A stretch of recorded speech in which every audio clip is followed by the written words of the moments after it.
Outer Wilds is full of wow moments. So this is going to take me to the north. Oh my gosh. Exploring this fascinating solar system was a treat, unraveling its ancient mysteries was more than enough to blow my mind, and hunting down the achievements was rather insane. You should be warned though, the key way to progress in this game is by acquiring knowledge. So if you watch me play, you will absolutely spoil your own playthrough, simply because you'll learn the galaxy's secrets, and once you know, you know. But if that doesn't bother you, let us commence. Welcome to the absolutely outstanding gaming and storytelling experience that is 100% of Outer Wilds. It begins in the same manner as one of my favorite System of a Down songs. Wake up! Oh. A ship has just exploded? Oh, I can move. And another ship is flying away? Is that what's happened there? That's dramatic. It's wild out here, no doubt, and it appears my friend Slate is having a great time chillin'. Roast marshmallow. I roasted the marshmallow over long, I think, and it dematerialized. More. Oh. After successfully roasting and eating my next marshmallow, Eat. Delicious. I figured I'd better have a chat with Slate. There's our pilot, back from your pre-launch campout under the stars, I see. So it's launch day, eh? Seems like only yesterday you joined the space program, and suddenly here you are, leaving on your first solo voyage. Something about you, Slate. I feel like you got like too many eyes. Slate here informed me my ship was ready to go. I just needed to collect the launch codes from Hornfels at the observatory. Evidently, this elevator here is where I needed to punch in those launch codes, so I couldn't go that way just yet. And I headed off in this direction instead. Well, there's the observatory. Wait, what? You're tiny. Micah had a model ship available for me to test fly, so I had a crack. I don't think that was it. Up thrust? Down thrust? Oh yeah. Oh yeah. That ain't it. Landed the geyser. Oh, I nearly killed that guy over there. That's alright, he had it coming. My goal here was to get the model ship onto the geyser, and on this occasion, I pulled it off. Hey! Whee! Clearly I'm a pilot and a half. I learned from this fella that we blue eyeball people are Harthians, with hunter-gatherer heritage. I continued exploring the village and plopped into the water for some reason. The waterfall. Use satellite camera. Outer Wilds Ventures presents postcards from orbit. The projector is linked to our Sky Shutter satellite, which is currently orbiting Timber Hearth. And so I learned that my planet is called Timber Hearth. And I also learned how to take photos using this thingo. It immediately proved useful, scouting out some information about the world I was poised to begin exploring. It's not a very big planet, is it? Is that our village? No. Is that a volcano? Ooh. What's in there? I chatted to Marl and learned he likes chopping things. And from Nice over here, I learned there were other space travelers already out exploring the solar system. If you meet any of the other travelers up there, remind them to take proper care of their instruments, won't you? There's Chert's drums, Rybek's banjo, and Gabro's flute. Feldspar's harmonica, of course, though Feldspar has been missing for a long time. I next played hide and seek with a couple of blue kiddos, making use of this signal scope to track them down. I found you, you silly nerd. Terrible hiding spot. And I soon found the second kid too. I next followed this sign towards the Zero-G cave. And if it's not obvious, these shenanigans around town were essentially a tutorial. I'd learned a bit about piloting ships, about taking scout photos, some info about the space program, how to use a signal scope, and now it was time to learn that these funky crystals were ghost matter, a deadly substance that I'd be wise to avoid. I immediately jumped into it. Over here I learned that the signal scope can be used for more than just hide and seek. For example, I could hear someone whistling on the moon. And there are a bunch of musical noises coming from the planets over there. Banjo. I spent quite a while listening to my spacefaring colleagues, who apparently just sit around playing music all day. And then I wandered over to the Zero-G cave, in which I suited up and enjoyed the opportunity to practice spacewalking, and ship repair too. I sort of somewhat got the hang of it. It's a little discombobulating, but I think I got the idea, sort of. I then spent some time shooting scouts out and taking heaps of photos. Yeah, there's some ruins. That's the Nomai ruins, I think. Those are indeed Nomai ruins. I was beginning to learn the basics of this world's lore. Look at me go. I then finally arrived at the observatory, where there was indeed plenty to observe. So this is a Nomai. Got the triple eyeball. Very handsome. Out here, I found a strange rock. So it moves if you look at it? Yes, indeed. If you look at it and then away, it moves. Cheeky rock. This is my wife and her keys. Trippy. Trippy. Dangling balls, my friend. Oh, hello. I hope I don't encounter one of you in the wild out there. Creates local gravity distortion. Oh, yeah. Wall. I can walk on the wall. What the heck? Translate. I had a device capable of translating Nomai writings, and this particular text mentioned a device the Nomai had built in search for something important. I then headed upstairs, where I found a map of the solar system, which I thought was rather impressive, and I chatted to Hornfells, who gave me the launch codes. It was finally time to take flight. Oh dear. What?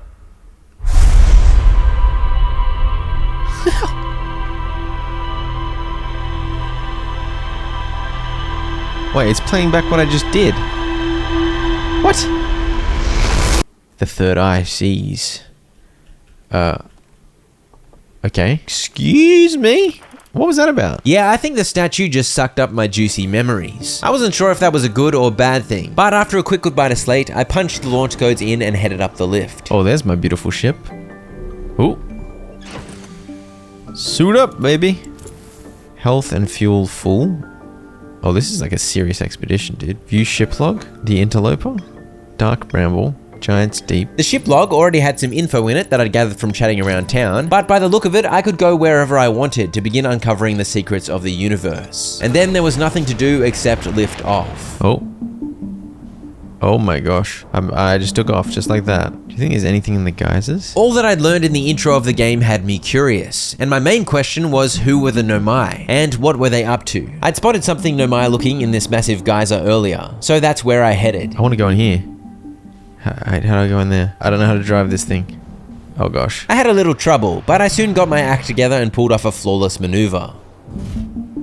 Oh, that was a smooth landing, baby. Okay, where am I? Fire. Woo. I didn't even leave the planet. Was I supposed to leave the planet? This looks like it's Nomai. Do you think there's anything down there? I made use of my scout launcher to investigate. There are some... Oh, that's the nasty gas, I think. The door back this way seemed like the way I needed to go. Translate. Mining site to be. Or not to be, am I right? So... Oh, I can move the ball with my magic mind powers. And so I opened the fancy door with the glowy ball, and in I went to investigate the abandoned Nomai mine. Yeah, that's Nomai skeleton. When I attempted to jump across the gap, I proved I didn't know how to use my jetpack properly. Wait, what? What happened to my booster? I'm just stuck in the water now? What do I do? Alright, blast me out, please.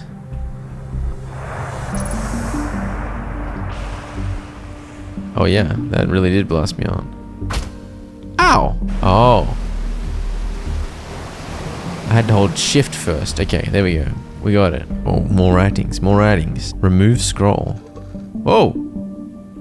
Insert scroll. I'm still amazed by how much ore the Ash Twin project requires. Ash Twin project. This scroll recorded a conversation between Nomai who were mining here, discussing how the ore they were collecting would be used to craft an immensely thick protective shell inside Ash Twin's core. So on the core of Ash Twin, there's a sealed chamber that they built. Maybe I can go visit that? I continued along and found another Dubawaki. Pick up Ash Twin projection stone. Insert Ash Twin projection stone. Whoa! What the heck? I picked it up and put it down again, and this time stayed still to have a look at the projection that appeared. Dude, what? What on earth? Those faces look just like the statue that stole my memories earlier. Some of these guys are lit up. I'm so confused. Oh dear, that just made me fall. Once I geysered back up and returned to my ship for a jetpack refuel, I picked up that same projection stone that had given me the strange vision and placed it on this thing instead. It caused a message to appear, which seemed to have been sent from the Nomai over on the Ash Twin. These messages suggested they had all the ore they needed, and the protective shell was almost complete. We'd be grateful if you would. The more eyes, the better, as the smallest flaw or opening in the shell that protects the Ash Twin project could lead to disaster. Well, considering the Nomai appear to be extinct, maybe there was a disaster? With that, I'd added some crucial info to the ship log, and I was pleased that my first expedition had been a successful one. Just nearby, I spotted these Nomai ruins, so I figured I might as well check it out. But I'm so good at landing. I'm an artist. I poked around and made my way to the center of the structure, but I couldn't figure out what it was. What is this rotating nonsense? Through the glorious arches? This was the area down to which I'd shot my scout earlier, and a closer look confirmed what I'd suspected. There was nothing much down here except for a bit of deadly ghost matter. As I returned to my ship, I couldn't help but notice something. Alright, well... Oh, what the heck? That's bigger. Why is the sun so big? Goodness gravy. The sun looking juicier and angrier than ever was theoretically concerning, but I figured it was not my problem, and I continued exploring my home planet. I found this little grove into which I landed gently. Oh, I feel like I can hear something. Unidentified signal nearby. What is that noise? Oh dear. Oh dear. What? It's you! I saw you before. Oh, it's remembering my day again. Wait, is this like a Groundhog Day thing? Where the Namai helped me remember my day?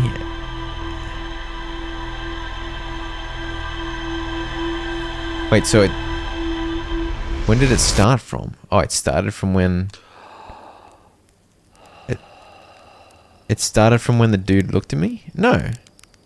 Oh, it started from when I got the launch codes? Yeah, so our solar system's sun became a supernova, causing just a little bit of destruction. But lucky for me, the Nomai statue had given me the power to restart the loop. Yeah, like I retained what I learned about the Ash Twin. So I've got to use my limited amount of time to figure out information and then slowly unravel the mysteries, I guess. And so began Loop 2, my second opportunity to unravel the mysteries of the universe before my inevitable doom in about 20 minutes time. I headed straight back to the grove I'd just been incinerated in. In the ancient glade across old bark, it's always dark, the quiet shade.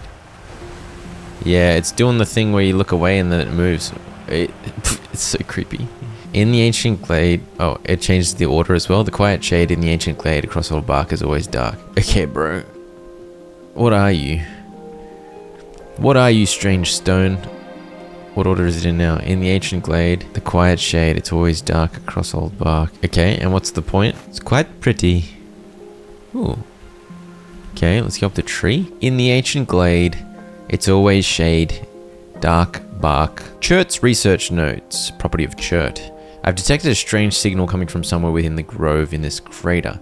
It's very similar to the signal emitted by the quantum moon. We don't know much about the quantum moon, seeing as no one's ever been able to land on it, but hopefully studying the signal in the grove will reveal more about it. What's the quantum moon? I don't know. I'm gonna run out of time there. I'm worried the sun's gonna explode again, right?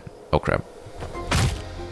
Am I dead? Chert had mentioned a signal down in the grove, so I ran around with my signal scope for a bit trying to find it. But then this happened, when I couldn't resist jumping into the geyser. Oh dear.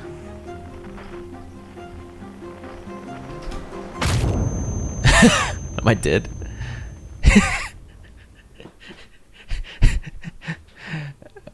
I don't think I learned anything on this particular day. I'd forgotten to put my spacesuit on, so I had no jetpack available, so I'm not sure why I jumped onto the geyser, but sometimes it's just fun to be a silly goose, I guess. Before we continue with Loop 3, check out these dragons. Big thanks to Dragon City for sponsoring the video. There are many wonderful things to do in Dragon City. You can establish your own dragon empire by collecting, hatching, and evolving many dragons. Handsome ones, chunky ones, even YouTuber ones, including a dragon made in the likeness of my significantly more famous Aussie YouTuber peer, Laserbeam. His dragon is both handsome and chunky. I'm definitely not jealous. There are over 1,000 unique dragons to collect in total, with which you can engage in epic PvP battles against other dragon masters in order to assert the dominance of your glorious dragon army. You can also unleash your dragon skills and strats to conquer challenging quests and events. And of course, you've got the freedom to build and customize your very own majestic city too, as you fill it up with magical habitats, buildings, and decorations. Dragon City has over 450 million installs, so there's a vibrant community awaiting you, with alliances to be made as you unlock exclusive rewards. Download Dragon City by clicking the link below or scan the QR code and get a bundle with 15,000 food, 30,000 gold, and the very rare Iceling dragon to get you started.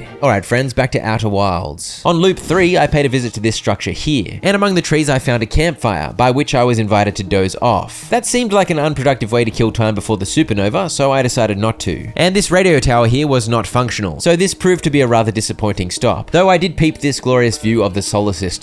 What's this business? This business looked intriguing, but I'm not sure about the quality of my landing efforts. I think it was a little rough. I repaired some damage caused by the rambunctious landing and made my way down into the crater. What is this monstrosity?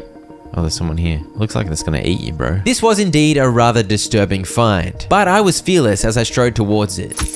Ah! It punctured my suit. Is that a dark bramble seed? You think so? Whatever it is, it put down roots in a hurry. I don't like the look of this thing, hatchling, and that's a fact. Think I'll set Marl and Hal loose on it. Best get rid of this mess sooner rather than later. I'll have to get a look at what's inside the seed first, though. Tektide here mentioned he wanted to bring a scout launcher over to investigate inside the seed, but there was no need. I've got one of those attached to my arm. Wait, am I in it? Oh. What is that? What the heck is that? The scout thingo is stopped now. It's like in the mouth of something. I threw a little scout in there, mate. It's bigger on the inside than on the outside. Yeah, 100%. The seed had another weird mouth over here, which I also shot my scout into, resulting in images of the same disturbing thorny void, featuring the same terrifying anglerfish tree monster. When I returned to my ship log, a bunch of info popped up, the fruit of my last couple of loops spent exploring, and the note about the Quantum Grove suggested I had more to explore there, so off I went. And my landings were somehow getting worse every time. This particular landing was terrible in more ways than one. I should probably stop. Wait, what the heck?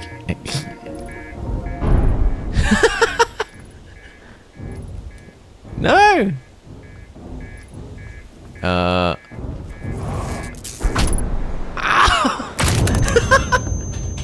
What the hell, dude? I'm not having any luck exploring this grove, man. That tree wasn't there when I landed, but it was. And it went right up the butt of my ship.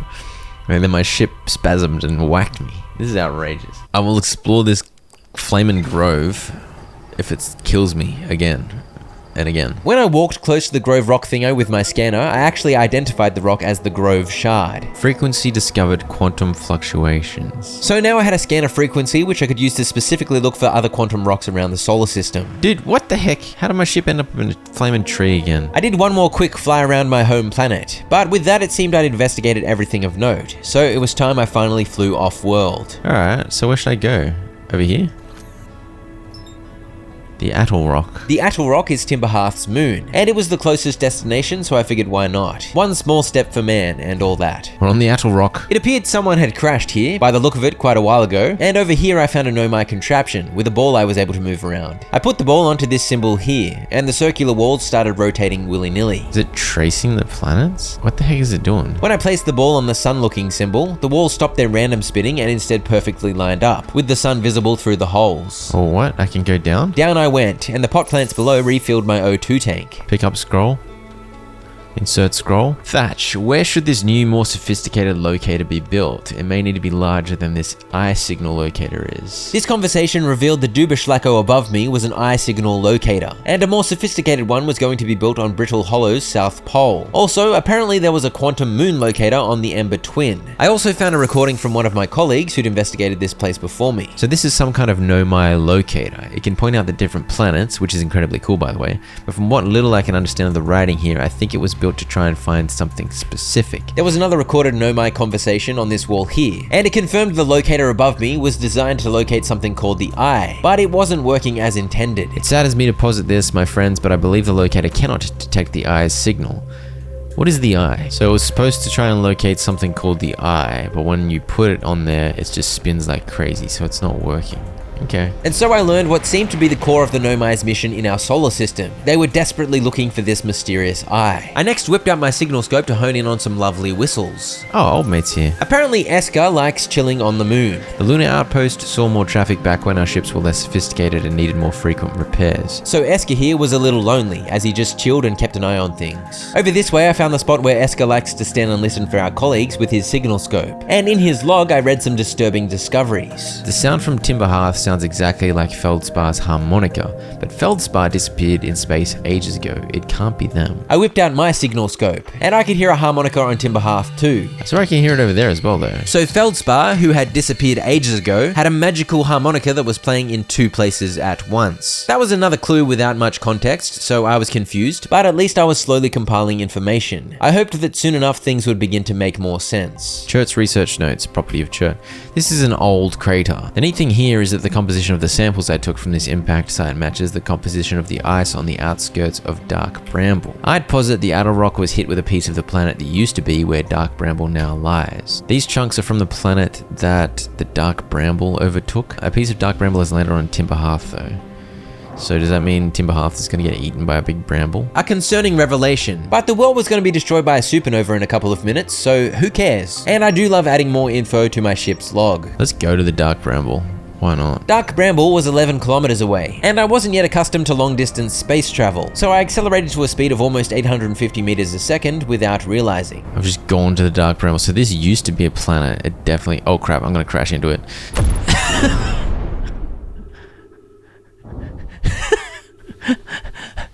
I didn't quite realize how fast I was going. How do I stop spinning?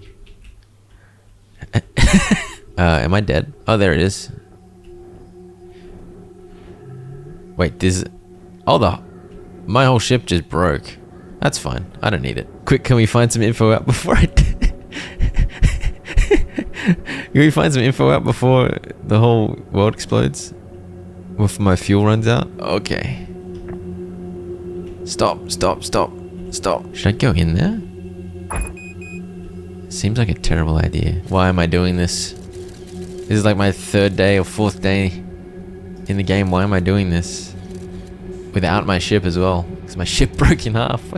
Oh yeah, my scout found the anglerfish that's probably gonna eat me. Oh, it's 300 meters that way. Should I go say hello to it? Oh, for goodness sake, what am I doing? Why am I here? Hello, terrifying beast. You wouldn't eat me, would you?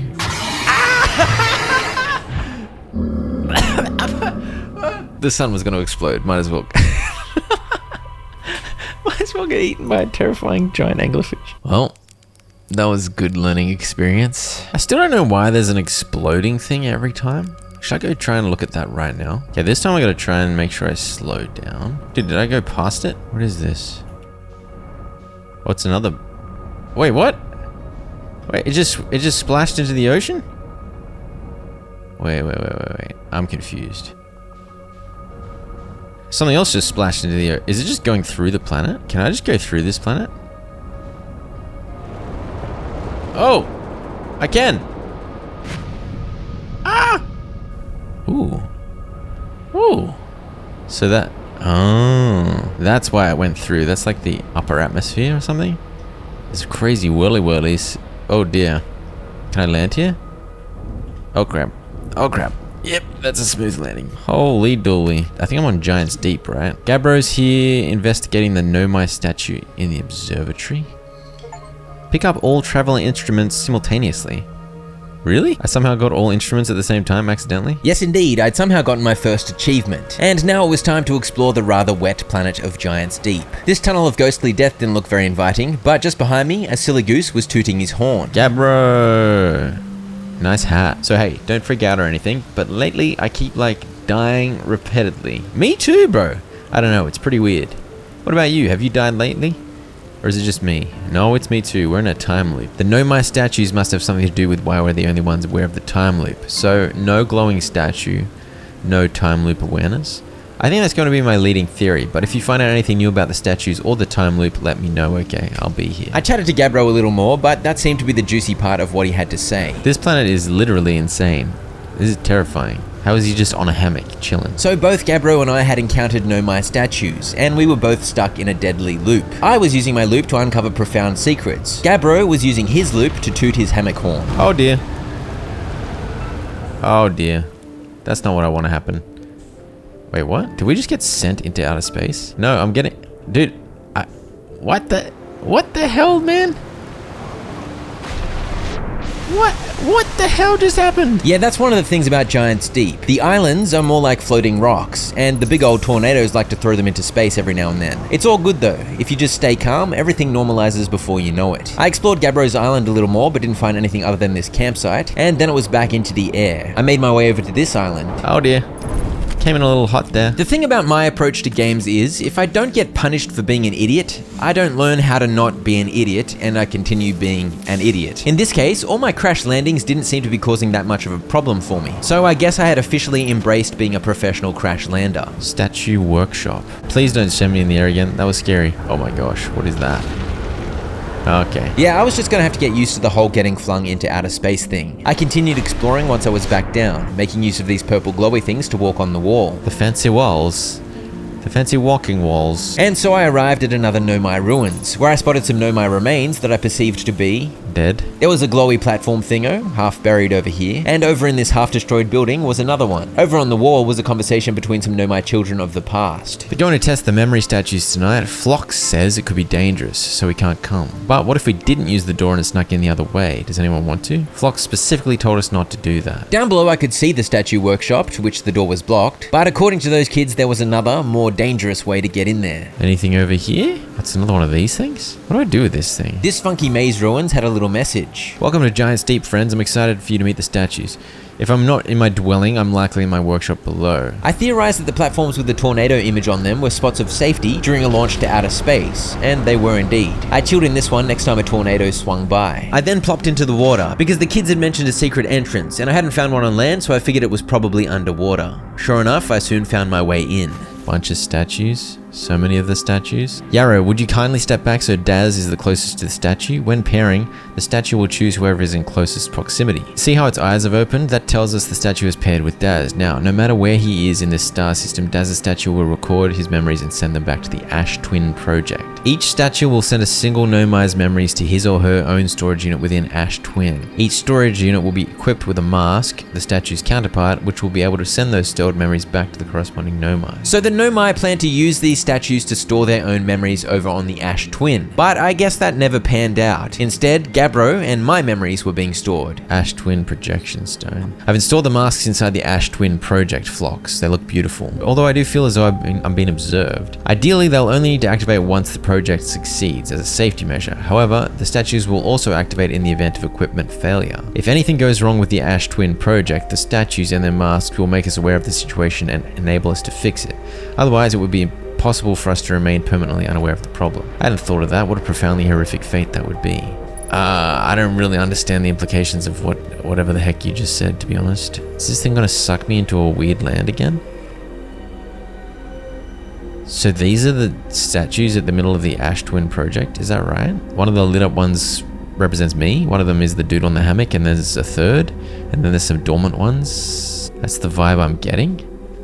Is that what it means? I'd learned earlier that the Ash Twin had an extremely strong protective shell at its core, made out of timber hearth ore, and inside that casing was the Ash Twin Project. And apparently the Ash Twin Project was the statue and mask business that had gotten me stuck in a time loop. That was a good dose of juicy information, but apparently it was enough for now, because as I pondered what I'd learned, the supernova did its toasty work and my memories were stored once more. On loop 6, I zoomed straight back towards Giant Steep, but this time I was determined to investigate the fragments of the blown up ship thingo that were orbiting the planet. Can I land on this stuff? Oh gosh. Right. Nailed it. Am I stuck to it now? Bro, I actually somehow landed on it. Okay, sick. And considering I'm destined to die anyway, like, who cares? It's so liberating knowing you're gonna die anyway and then just come back to life. So what is this thing, huh? Is this a big torch? A big flashlight? It certainly had a big old tube part, which had broken, and the section I'd landed on seemed to be the base of the whole thing, which I began trying to find a way into. Oh, that's where I want to go. Let me in. No, I can't control myself. No, I'm gonna get lost in space. I don't want to get lost in space. Go in. Oh, I didn't go in. No, get in there, you idiot. Yes. Oh, okay, we did it. What did we do? I don't know. Oh, there's one of these things. Get it? I missed it. Oh, there's gravity? There was another projection module over here, so I whacked that on and had a read. Mallow, imagine, Privet. The probe tracking module will be the first to know the coordinates of the eye of the universe. You won't ask the orbital probe cannon to use so much power that it breaks, will you? I think you might have. Is this gonna send me into the weird blur again? I don't like the weird blur. Ooh, actually I kinda do like the weird blur. Is this the bramble as well? Someone put a bramble in a pot plant? I next grabbed the floating projection stone. This one connected to the control module. Mallow may bet a 50%. Cassava is sending the last of the cannon components. Soon, relatively speaking, we'll know the eye's precise location. So what is the eye? Cassava tells me he and the construction yard crew have determined a power setting we are not under any circumstances to go above. There was a setting they weren't supposed to go beyond, but they did, and it exploded. It exploded today though. Right? This thing exploded today. And that implies that it launched today. But from what I'd seen, all the Nomai were rather dead, so I was confused. I tried to head this way, but I had no luck, so I emerged back outside to regroup at my ship. It was a relief to discover it had not floated off into space. I saw the probe tracking module through a Nomai projection pool. It looks like the module is underwater. I could see purple electricity outside the viewport. I did not see that when I was looking at it, but my character took notes, thankfully. That helps. So I guessed the tracking module was at the center of Giant's Deep. Yet another lead to investigate. But for now, I flew through this tube. Oh, it just shot me out. Excuse me? Alright, should we just go try and investigate the center of this planet? I tried and failed. I couldn't get through to the center because a rather strong current completely blocked my way. And so I failed to find the probe cannon's tracking module. Is that a massive jellyfish? I mean... Oh dear. What is this? Where did this come from? What is this nonsense? Oh, this place looks toxic. It appears the dark bramble's influence reaches to almost every planet. It's a big chunk of bramble. Oh, there's a cave. This is a toxic stuff, right? By the look of it, I was walking straight over the ghost matter, so I don't know how I didn't die. And judging by those icy shards, this big chunk was probably once a part of the planet that was eaten by the dark bramble. Trip 4, entry whatever, crashes 2, boring crashes 0. This recording was from Feldspar, the missing harmonica Harthian, claiming he successfully got to the core of Giant's Deep. That was one of my more dramatic feats, if I do say so myself. Can't believe I wasn't electrocuted. I can't wait to tell Hornfels and Gostin about this one. I guess brute force isn't always the answer.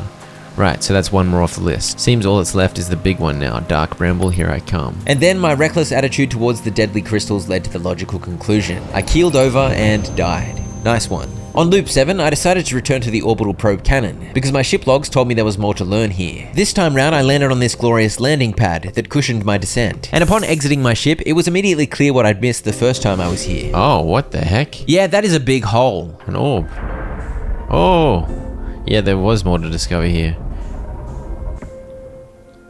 Bro, where was all this when I was looking before? Launch module, control module, probe tracking module. The probe tracking module was gone, submerged beneath the waters of Giant's Deep, somehow. And the launch module was the area I'd visited yesterday. But the control module was a new discovery. I dropped down to the floor, but this thingo here looked inviting, so I stepped onto it. But I wasn't expecting a gravity reversal. It's got... Wait, what? I'm on the roof? I got a big ball? What am I doing with the big ball? What the hell? What is going on? What is that? Cannon aligned with randomly selected probe trajectory. Gravity field activated. 5 minutes, 32 seconds ago, request to launch probe received from Ash Twin Project. I zoomed the glowy ball along to the next spot and uploaded a lovely tube. And this basically documented the launch of the probe, with records of how there were complications resulting in a big boom. When I moved the orb into the final spot, the hovering image showed the damage. Probe tracking module missing. Yeah. I know where it is though. I reversed gravity again and picked up this Giant's Deep projection stone, which showed me a location I was yet to visit down there. And when placed over here, it revealed an interesting bit of info. I have bad news, Avens. Yarrow says there was a problem with the proposed power source, so the orbital probe cannon won't be asked to fire. So the power source to this thing was not up to scratch, and yet they still used it. And that didn't end well. I returned to my ship, and the logs no longer said I had more to discover at the orbital probe cannon, so I considered that mission complete. But I had plenty of questions. Why was the probe launched if they decided they weren't going to use it? Where was it launched to? And the main question, what the heck were they trying to probe? Here I am. I found myself. These thingos had info in the probe launcher thingo, the orbital probe thing. So how do I get that to turn on? Here we go, this looks interesting. What have we here? Is this the construction yard? This is indeed the construction yard, which I'd seen through the projection stone up in the probe control room. Yeah, this is what they worked on down here. There's the probe's gun cannon thingo. Alright, quick, let's read this before the day ends. This is it. We've finished building the final orbital probe cannon module. This is where they built the cannon, and the dialogue recorded on this scroll also held some cheeky insights into the personalities of the Nomai. For example, Daz knew his brother Avens was a bit of a lunatic that was likely going to use as much power as possible to launch the probe. Seems like he knew his brother well. There were some funky wall-walking shenanigans on offer. I found the other end of the projection stone that links up to the probe cannon, and the gravity wall on the other side was a little worse for wear. Oh gosh. Oh gosh. We made it, don't worry. Brittle hollow projection stone. There was nowhere to use it over here though, so I had to get back over to the other side. Over here, quick, before the world explodes or before I go flying in the air. Or before I drown. I don't know, dude, this game stresses me out. No, don't fall in, you idiot! Oh, dude, I keep overshooting. I'm getting much too passionate. Kanoi, Daz, and I were lifting orbital probe cannon components into orbit for assembly, and one somehow sank down beneath the current. Cassava convinced me not to try to recreate the phenomenon myself using other cannon parts, but we're very curious to know what happened. How could something pass through the current? My gratitude for your interesting question. This is exciting. Spire constructed a model of giant deep here at Brittle Hollow's Southern Observatory, and it reveals how an object might sink below the current. So I needed to head to Brittle Hollow's Southern Observatory to learn the secret of how they managed to get below the current. But for now, my time was up. And on this occasion, I had a rather impressive view of the supernova. Oh, is this it? Is this it? Is this the moment?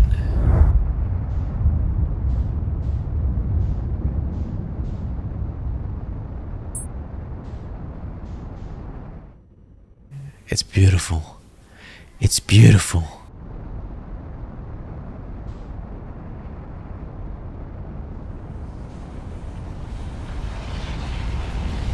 I wonder if I could have outrun it. When I awoke 22 minutes in the past, off I went to Brittle Hollow, which did indeed appear rather brittle, and hollow too. When I spotted all this business here, I figured it was a good spot to land, so down I plopped. Okay, we're on Brittle Hollow. Brittle Hollow's moon appeared to be a little toasty. What have we here? Oh! The hell was that? Just exploded? I jetted up here and found this Nomai recording. No one was badly injured from the escape pod's impact. Oh, this is the escape pod? Yeah, that makes sense. Whoa! Stop doing that. This is good news at least. Have we heard from escape pod 2 or 3? No, I'm unable to make contact. My equipment can hear the other 2 escape pods' distress signals, however. If it's any comfort, both pods must be structurally intact. Thatch, the moon is approaching again. Everyone brace yourselves swiftly. The volcanic moon has returned. Be cautious of falling ash and debris. I could see that being a problem. So one of 3 Nomai escape pods had landed here, and to escape the eruptions of the volcanic moon, they'd built a settlement below the surface. I headed over to check out the inside of the escape pod. I'm in the pod. Oh my gosh. Escape pod 1, vessel has been mortally injured. Emergency sequence activated, awaiting departure from vessel. Escape pod 3, launching escape pod 2, now launching escape pod 1. Collision imminent, preparing for impact. Scanning external environment. Scan complete, minor structural instabilities detected. Pockets of breathable air detected. Adequate solar energy detected. Verdict, hospital. Okay. Emergency escape hatch. Huh. Oh, I totally missed these platforms before. Okay, I guess we're going in. That doesn't seem helpful. Use caution. A black hole sleeps below. You must not slip. A black hole? Shouldn't the black hole be sucking everything into it? I made my way across the dodgy platforms and soon found myself looking at the Nomai settlement. Be sure not to wander far from here. Though this area is somewhat unstable, it's safer than any we've found so far. Can walk on the roof? Can walk so far on the roof. What the heck? There was a conversation recorded here in which the Nomai debated the plan for their life on this planet. Some felt they should stay near the escape pod, but others argued no help was coming. They needed to find a way to thrive on this planet. And so they ultimately decided to migrate to the Northern Glacier, where they planned to build a safer and more significant city. But they clearly spent a fair bit of time establishing a settlement here first, because I had plenty to explore. Over here I saw that same symbol I'd now seen a few times. This knowledge is too dear to lose. Here is everything we can recall about the signal we encountered while aboard the vessel. The signal was older than the universe itself. This is the most significant detail. No Nomai clan has ever encountered anything like it. How can anything in this universe be older than the universe itself? Imagine what rare and profound knowledge it might offer. We must find the eye of the universe. The signal looked like an eye, round with a circle at the center, much like a pupil. Suppose the signal was looking for something. So that's kind of the signal they saw of the eye of the universe, but they're wondering maybe the eye itself was looking for something? Is the eye looking for me? Are you looking for me, eye? So it's older than the universe. Is it God's eye? I finally had some more knowledge about the eye, and it was nice to understand why the search for the eye was so important to the Nomai. A lovely pot plant? Over this way, I discovered a little more detail as to what happened to the Nomai vessel. It seems their vessel picked up the eye signal, but in their search for the signal, the dark bramble destroyed their vessel. And they sent out 3 escape pods. It looks like this escape pod got bramblified. This is Brittle Hollow. Okay, so one of the other escape pods is, I think, at the Bramble planet, and then one is on the twin planets. I can't understand, why did the vessel crash in that place? We warped to follow that curious signal from the eye of the universe. Okay, they warped here. Where we arrived was wrong. It wasn't where we tried to go. Okay, so they warped to the eye of the universe, but it brought them to our solar system, but they didn't want to be here. Was the vessel unwell in some way? No, Anona and I checked it before the warp, and the warp core and the navigation systems were both well. Oh dear. Wait, what? What? Are you serious, bro? Is that going to happen to my platform? Did I explore over there yet? I don't know. Run. Maybe as the day goes on, like as the loop goes on, parts of this just get sucked into the black hole. I continued exploring the hanging city, hoping to find more juicy info, but it was a little tricky to navigate. It was hard to tell what I'd already checked, and it didn't help that some of the city had been sucked into the black hole. Is this where they mined the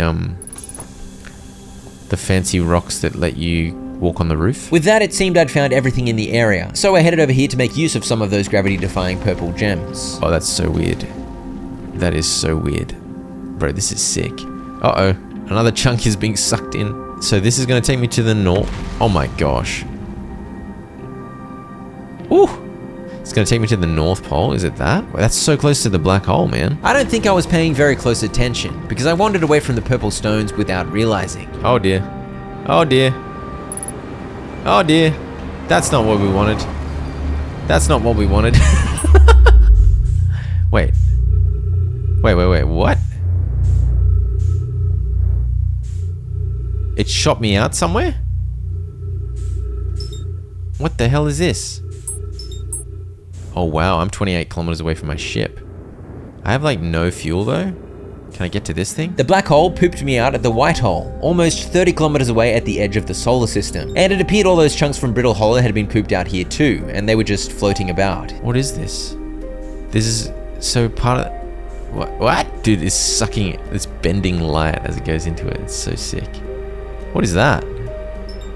The interloper. Can I get to it? It's probably moving, right? Oh, I'm just in the flamed... I'm dead. I'm floating in space now. Is there anything here that I'm supposed to find on the other side of the black hole? That looks like a piece of the orbital cannon, doesn't it? Oh yeah, there's stuff to read here. No, don't. Try and read it. I got no fuel left. The shuttle is currently resting at the quantum moon. Activate the gravity cannon. Wait, so someone did tell him to activate it? Wait, what's this? What did I just do?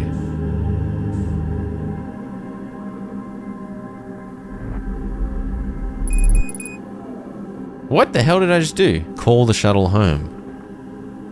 Oh, I see. That calls the shuttle home? And this activates the gravity cannon? Wait.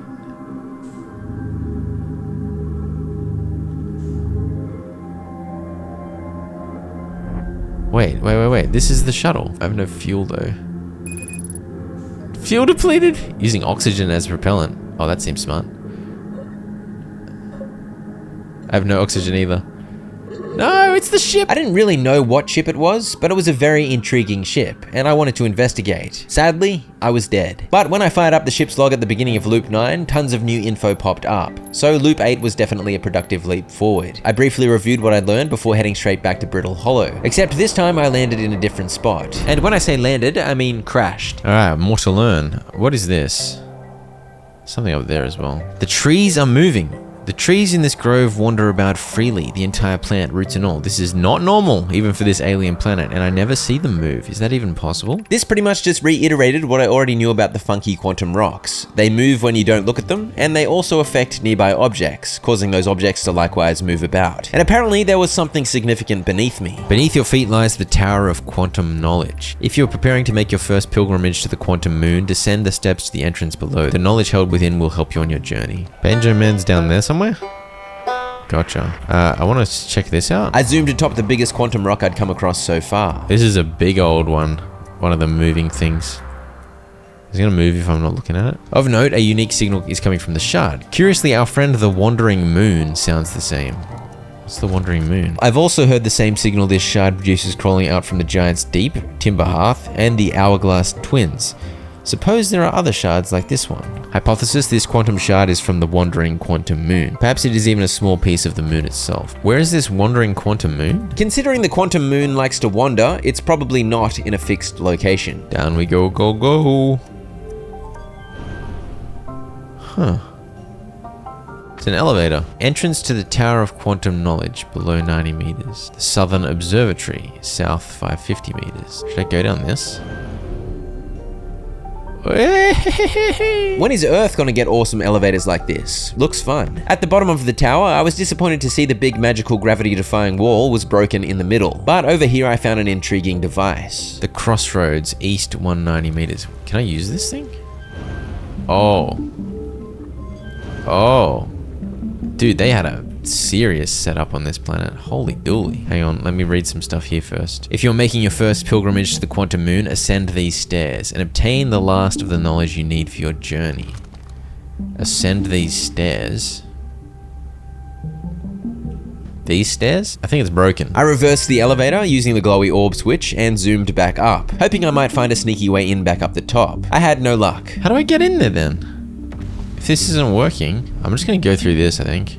See what happens. I'm not sure how I'm supposed to get up there. The quantum tower could wait, because I had plenty to explore as I traversed the impressive zoomy spirally square transportation system. What is this business, man? This game had me asking, what is this business willy-nilly, which is a good sign. It means I was very impressed and curious about all the business I was witnessing. This one just deliberately shoots you into the hole? At this particular stop, I found a friend. Oh, old mate's here.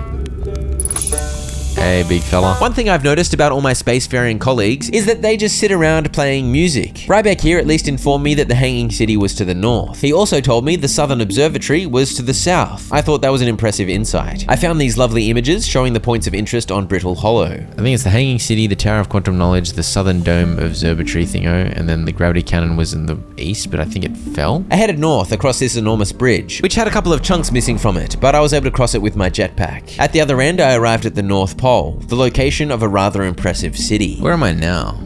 Oh, is this the Hanging City? I thought the first Nomai settlement I'd found here was an impressive hanging city, but this place definitely deserved the official title, as it was gloriously built, hanging below Brittle Hollow's northern glacier. This is the spot the Nomai escape pod survivors had ultimately settled. Dude, this planet was crazy. This sign here showed the symbols representing the 4 districts, but as soon as I walked away from it, I completely forgot which symbol meant what, so I was just exploring and hoping for the best. Which district was this? I don't remember what the symbols were. It's fine. There's a dead guy. Oh, they died eating dinner. Oh, they died in their bed. Oh, and a baby. Oh dear. Their beds look extremely uncomfortable. Like a bumpy rock. We're doing some parkour. Ooh. This area appeared to be living quarters for the Nomai, many of whom had apparently spontaneously died while chilling at home. And at the end here was a shrine to the Eye of the Universe, offering up some speculation about the Eye. What is the Eye of the Universe? The Eye is the source of the signal that brought us here. Suppose the Eye is a more advanced being. The Eye is older than this universe, so imagine how much it could teach us. How can the Eye be older than the universe? Suppose it is a relic from a previous universe. Suppose the universe is older than previously assumed. What is the Eye's signal? Suppose the Eye wishes to communicate. The signal is a call. Where were the intended audience? The signal is the Eye's voice. It speaks a language we don't yet know. Or maybe the signal is the Eye's attempt at expressing itself. Of note, from the signal, we were able to determine the Eye's approximate age, or perhaps its lack of age. So that didn't really add any new info to what I already knew, but it did hammer home how much these Nomai flamin' love the Eye. Finding it was indeed their entire purpose. As I made my way out of the area, I discovered some writing from a Nomai named Solanum. I no longer believe, as I did as a child on Ember Twin, that the Eye of the Universe, the source of the signal, wishes to harm us, but it may not want to be found either. In fact, the Eye may not have wishes at all. We have no evidence supporting this. I suspect imagining we are special to the Eye in some way is wishful thinking. The Eye might have called out to any sentient species, or it might not have been calling out at all, and that my ancestors heard the Eye's signal holds no great deep meaning. This wouldn't be so bad, I think. Okay, so they're just really confused about this Eye, man. It was a little bit messy traversing this area, and apparently I was not up to the task. Oh gosh. That wasn't what I wanted to happen. Well, I guess I'm going... Hey, what's that? That's interesting. I guess I'll take this opportunity to, check out the thingo. Wait, what's that? Oh. Wait, is that my ship? That was indeed my ship. Somehow it had also fallen into the black hole, and somehow it had exploded. Whatever, I prefer spacewalking anyway. Where's the gravity cannon? Wait, what is this? My questions about the gravity cannon were put on hold, as this curious structure captured my attention. I managed to get myself in the door, and with a little finessing of the glowy orb, a way forward opened. Dude, this game has just got so many random mysteries. I'm so confused. What does that mean? Something becomes Christmas bauble. Welcome to the White Hole Station. If you fell through the black hole by accident, don't worry, you weren't the first. This warp tower can return you to Brittle Hollow. Every warp tower is tuned to a specific astral body. A tower's warp can only be used during the brief window when the tower is aligned with its corresponding astral body, in this case Brittle Hollow. You must be standing at the warp platform on the floor during this alignment to be warped. If you look up while the station is rotating, you can see the alignment happens when the astral body is directly overhead. Oh. It was comforting to learn I wasn't the first goose on the loose to get sucked into the black hole. But before figuring out how to warp myself back, there was a projection stone here that I wanted to try and read. I headed down this elevator, but all I found was a room with a big ball, which I maneuvered into this spot here, which set the entire white hole station to spinning. So if it's spinning, then I'm gonna get taken back? Don't send me to the sun, please. There we go. Whoa! It happened. Oh! Oh, I can warp back as well. Huh. Is the world exploding though? I think the world's exploding. Am I gonna die? Yeah, I'm dead. Bro, there's so much to unravel. There was indeed plenty to learn at Brittle Hollow, and that's why I headed straight back there. This is the gravity cannon, right? This was on the other side of the black hole the other day, I think. Ah! Brittle Hollow projection stone. Here we go. This thing gave me a lovely view into a floor of the quantum tower I hadn't been able to reach earlier. And when placed over here, I found some more writings from Solanum. I'm at the shuttle. I'm ready to make my first pilgrimage to the quantum moon. That's exciting, you're almost ready, but there's still one more rule you need to learn. Come see me at the Tower of Quantum Knowledge. By the sound of that, like Solanum before me, I'd need to learn some quantum rules before landing on the quantum moon would be possible. I made my way down and flew across to the gravity cannon, which I activated to call home the shuttle that was currently located on the quantum moon. Okay. Look at this ship. Can I go to the quantum moon? I'm here! After watching Wander the Skies for so long, I'm about to stand for the first time on the quantum moon. As expected, my shuttle has landed at this moon's south pole. I'll make the remainder of my journey on foot. We don't know why the quantum moon always welcomes its visitors at the south pole, just that this is true. As a child, I considered such unknowns sinister. Now though, I understand they bear no ill will. The universe is, and we are. So Solana made it to the quantum moon, and I'd just stolen her shuttle. So I was hoping I could skip all the rules I was supposed to learn and just go there right now. I fiddled with this thing here, and I was expecting to be warped somewhere. But no, it launched me at a rather unimpressively slow speed, and that was it. I kept fiddling and it warped me back to Brittle Hollow. No, I'm back here. I'm so confused. How do I... I fiddled with it some more, and eventually I launched it and just let it fly, hoping it'd work out. Is it just flying me into the sun? I swear it is just flying me into the sun. It flew me into the sun, dude. That toasty end made me think that perhaps I would not be able to use the Nomai shuttle to get to the quantum moon. On Loop 11, I paid a visit to Brittle Hollow's South Pole, home to the Southern Observatory that supposedly held the clue as to how to get below the current on Giant's Deep. Except the door wasn't open, though I did find a recording from one of my colleagues suggesting they hoped to find a way into the observatory somewhere below the surface. So I headed to the escape pod, and I got busy walking along the glorious purple gem pathway. Except this was heading north, not south, so I'm not sure what I was thinking. Unsurprisingly, walking north did not bring me to the Southern Observatory, but I did find an alternate way into the Hanging City, as I was able to climb all the way up the ice. I had more to explore here, so I figured why not. I found myself in the city's school district, and by the look of it, this room was once a classroom. Explanation of festivals. All the Nomai clans from all over the universe meet in one place to share what they've learned in science and art. It's called the festival. At some festivals, one clan's big discovery can mean all the Nomai get to advance, too. Like Anona's warp core, which made it so everyone can warp long distances and explore. Each clan has a festival envoy to show their most interesting work. Our envoy was Thatch. A single festival could last a long time. We can't go because we're stuck here, but Felix said we used to go too. I popped in the other scroll that I'd grabbed from the shelf. Formation of this universe. No one knows how this universe was made, but one thing we do know is everything used to be very hot and very dense, tightly packed together. Yeah, this scroll just rambled about the Big Bang, and it also predicted every star will someday die. True. And I don't know why I was always so careless on Brittle Hollow, but I attempted to jetpack across this big gap like an absolute wild dingus. It did not pan out for me. Oh dear, I'm going into the middle. I'm going into the middle. Land on this. Nah. See ya. That's fine, I wanted to pay another visit to the White Hole station anyway. I got it spinning, and before long I warped back to Brittle Hollow. But crucially, I'd brought the projection stone with me, so I was on the hunt to find somewhere to read it. The last time I'd warped using this thing, the sun had exploded and cut my time short. But this time I had the chance to check out the nearby ruins. To our friends at Brittle Hollow, I just warped here from the White Hole station, so did I. Our design worked. Wait, this can't be correct. Clary, have you seen these readings? If they were accurate, they would violate causality. There must be an equipment error somewhere. Oh, here we go. This is the one I brought from the Whitehall station. Rami and I reviewed the records you sent, Poke, and they appear to show Nomai are arriving at the warp receiver on Brittle Hollow slightly before departing from the Whitehall station. Traveling in time? Backwards in time? As I've already told Rami, these measurements can't be accurate. How can a Nomai arrive on Brittle Hollow before he or she ever stepped into the teleporter? The implications are absurd. Poke, as Pi is confident the reading is inaccurate, she's kindly helping me attempt to recreate this phenomenon at the High Energy Lab. The High Energy Lab is in the canyon on Ember Twin's equator. Come here at once. You need to see this. When you use the warp thingo from the white hole, you go back in time a fraction of a second. What's this? Yeah, so here we go. Departure time, yeah, they arrive a fraction of a second before they depart. And then I did further research on this time-traveling phenomenon on the Ember Twin, so I added that to my list of places to visit. And then I did something completely unsurprising. Oh dear. Oh dear. Oh dear. What is that?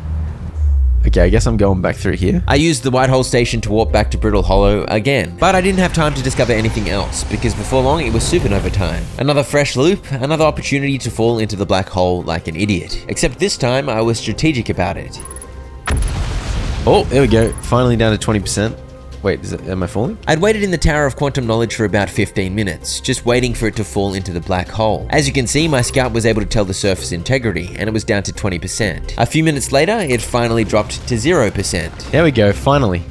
Alright, now I don't think I have much time before the sun explodes. Wait. Am I still on the thing, though? Where'd the thing go? I got shot off the Is that it? Is that it? That's gotta be it, right? Now that I was floating out in space near the white hole in zero gravity, I figured I'd actually be able to get into the quantum tower. And yes indeed, with some graceful jetpack movement, I finally gained entry. How much time do I have? I don't know how much time I have. Go, go, go. Get on there, you dingus. I don't have much fuel. I should have filled up on fuel. Okay, we gotta scroll. Welcome, Solanum. Your arrival here means you've completed your preparations on Giant's Deep and are ready to depart for the Quantum Moon. Really? On your pilgrimage, the Quantum Moon will carry you, just as it carried me and many in our clan before me, to the moon's 6th and most secret location. You'll be aided in your pilgrimage by the shrine our clan built on the Quantum Moon, but remember this final rule. To explore the 6th location, the shrine must be on the moon's north pole. That all sounded important, but I wasn't exactly sure what it meant, especially because I was stressing about the world ending. I read one more scroll, which talked about how the voyage to the Quantum Moon is done to honor the members of the Nomai clan who came before. But that was it. My time was up. The world's ending. Did I find anything helpful? I spent all day waiting for like 2 minutes. I don't know how that was helpful. According to my ship logs, I'd found everything I needed to find from the tower, so that was a relief. I wouldn't have to go back there. And the info I'd gotten was indeed very useful, but not until I learned how to find and land on the Quantum Moon, which came a bit later. As for this loop, Loop 13, well, Loop 13 was all about trying to land on Hollow's lantern, the volcanic moon orbiting Brittle Hollow. Can I land on this thing? Oh, I can. Get in there. Oh gosh. I'm gonna die. I'm gonna die for sure. No, we're good. We're good. Don't die. Easy. Perfect landing. Oh dear, never mind. Not a perfect landing. I thought I landed that. Can I get out? Is this a bad plan? Is this a bad plan? I think I gotta go in like a madman. My ship just disintegrated, but it's fine. Oh dear, I found gravity. Land on the edge. Nope. I'm gonna get blasted though. Don't get blasted. Wait for the blast to come by. Okay. We're clear. Go. No, not in the lava, please. Please. Yes. Okay. Quick. Increased solar activity detected. You don't say. Increased volcanic activity detected. You don't say. Location is now inhospitable. You don't say. Evacuation recommended. Okay.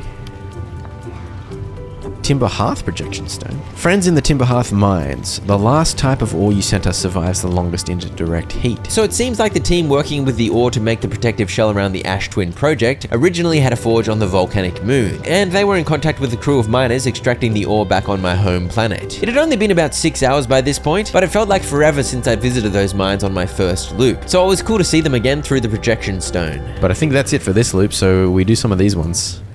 Plop. Oh dear. On loop 15, I flew into the center of Brittle Hollow like an absolute maniac, because I was determined to find a way into the Southern Observatory. I ended up on the zoomy, floaty Highway of Glory, doing my best to head in a vaguely southerly direction. To traverse the network of tubes, I had to do some of these ones, which I thought was quite daring. Oh! That was a little spooky maneuver, but I want to go to this Southern Observatory. Dude, why's it gotta be so scary? I gotta like jump between beam thingos? Okay. Is this it? It was another ice climbing situation, including some tactical jetpack usage. But as you can see on the map in the bottom left there, I was at the South Pole, so I was finally close to my goal. Let's get in that tractor beam. Get me in that. Get me in that. Yes. Is this the observatory? Okay. We're moving. Definitely observing going on here. Look at that dome-like structure. So this is where I'm going to find my answer. I wanted to know how to get below the current of Giant's Deep. Casava's construction yard has been using the cyclones on Giant's Deep to lift orbital probe cannon parts into orbit, but one component was pushed down past the current that usually prevents anything from sinking. Spire and I are crafting a model to determine why this happened. An update, it's now clear there are two different types of cyclone. Most cyclones on Giant's Deep rotate clockwise. These are the cyclones Casava typically uses to send components into orbit. There also exists a rare type of cyclone that spins the opposite direction and pushes objects beneath the waters and below the current. That was nowhere near as techie an explanation as I was thinking. Beautiful. I just gotta go find the anti-clockwise one. What have we learned thus far in our search for the Eye of the Universe? Based on our knowledge of the quantum moon, we believe the Eye is in orbit around this star system's sun. Those of us on the vessel originally followed the Eye's signal to this star system, but we were unable to warp to the Eye itself. The locator we built on the Atoll Rock and the new, more sensitive locator we built here were both unable to detect any trace of the Eye's signal. Hypothesis: the Eye has stopped emitting its signal. Suppose the Eye doesn't wish to be found. Oh, hang on. Let's put them all up. This thing was meant to locate the signal coming from the Eye of the Universe. Unable to determine orbit, no signal detected matching any known criteria for the Eye of the Universe. This made me wonder, if I lifted up a different combo of glowy balls, would the device work properly to find the Eye? How should our methods change as we continue our search for the Eye of the Universe? We know what the Eye looks like thanks to the quantum moon. I haven't been to the quantum moon yet. So what if we try to find the Eye visually instead? Let's send out a probe. We need to build a probe launching mechanism to cover those long distances quickly. A cannon in orbit around a celestial body would circumvent the need to escape gravity's pull. Giant's Deep would be a good choice. It's furthest from the sun, so it will provide the best angles for launch. And it's moonless, except when the quantum moon is visiting. So this was the moment they'd given up on searching for the Eye's signal, and instead cooked up a plan to send a probe out to try and get a visual sighting of the Eye. Except they don't know where the Eye is, so where would they send the probe to try and see the Eye? But Kornoi reckons he had a solution. Raimi and Pi about technology, okay? My ship had somehow fallen through the black hole, and I was low on fuel, so I did this. That one's anti-clockwise, right? Am I crazy? This one. Is this one not anti-clockwise? It is anti-clockwise, right? Yes, we're in. Oh my gosh. What are those things though? Okay, we're through the current. This is jelly, jelly, jelly, jelly, jelly. Jelly, jelly. Some coral there. Do I go in? Why is it so red? It's gonna kill me? I guess I just gotta try. Oh crap. Oh crap. Nope. Can I go through like this?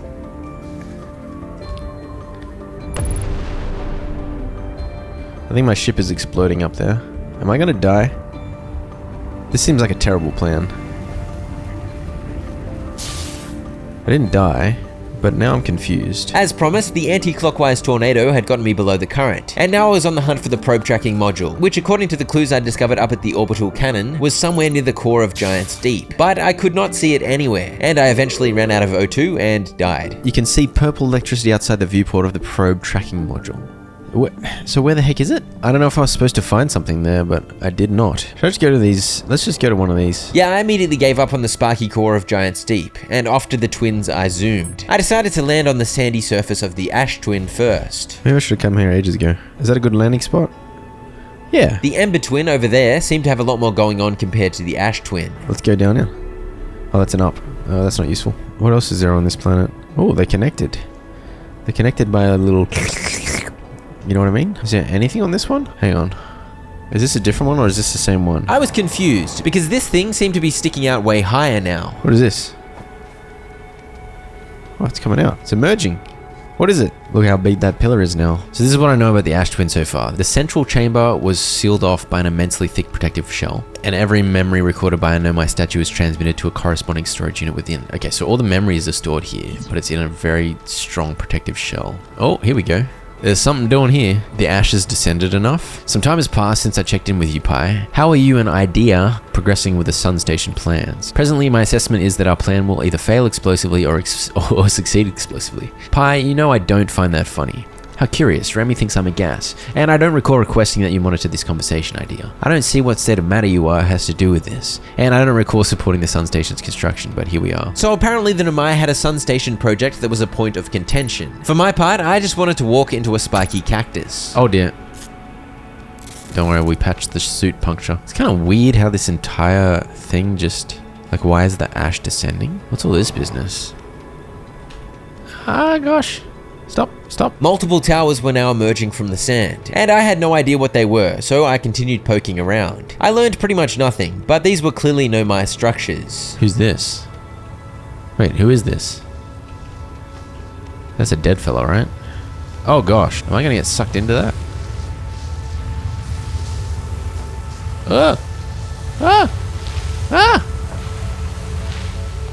Oh gosh. What has happened? Okay, I'm on the other planet now. Well, this is unfortunate. How was I supposed to... Oh, for goodness sake. Ah! I'm in the big trench in the middle. What do I do? I didn't find much information. This planet is sucking all the ash from that planet. This is the Ember Twin, and that one is the Ash Twin. But the ash is also getting sucked towards the middle of the Ember Twin.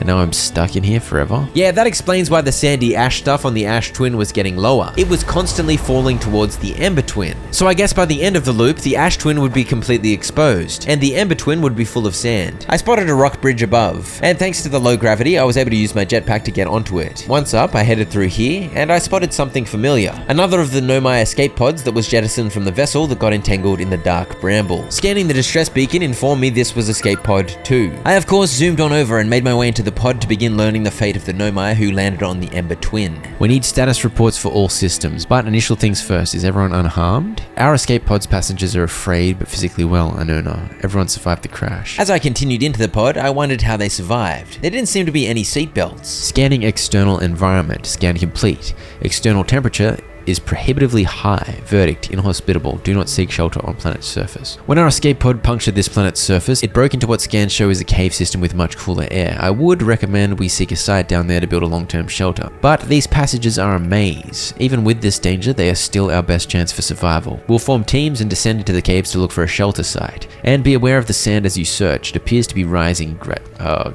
The sand is rising in here.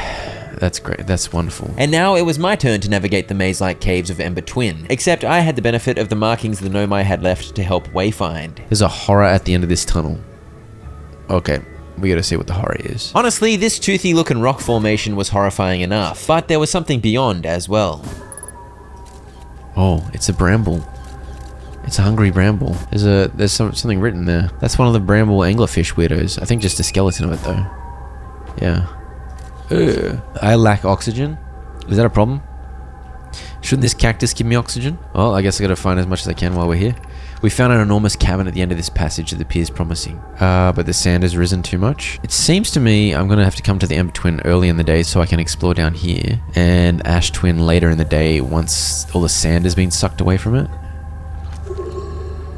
Dead indeed, but that was a pretty productive loop, and on the next go round I immediately returned to the Red Planet. Since it was my second visit here, I of course had plenty to explore, and as such I was immediately distracted. I'd intended to return to the cave system, but I couldn't resist checking out this big tube. It's another one of the big cannon thingos. This shuttle is currently resting at the comet. Oh, the comet? Oh. Hang on. The Sunless City.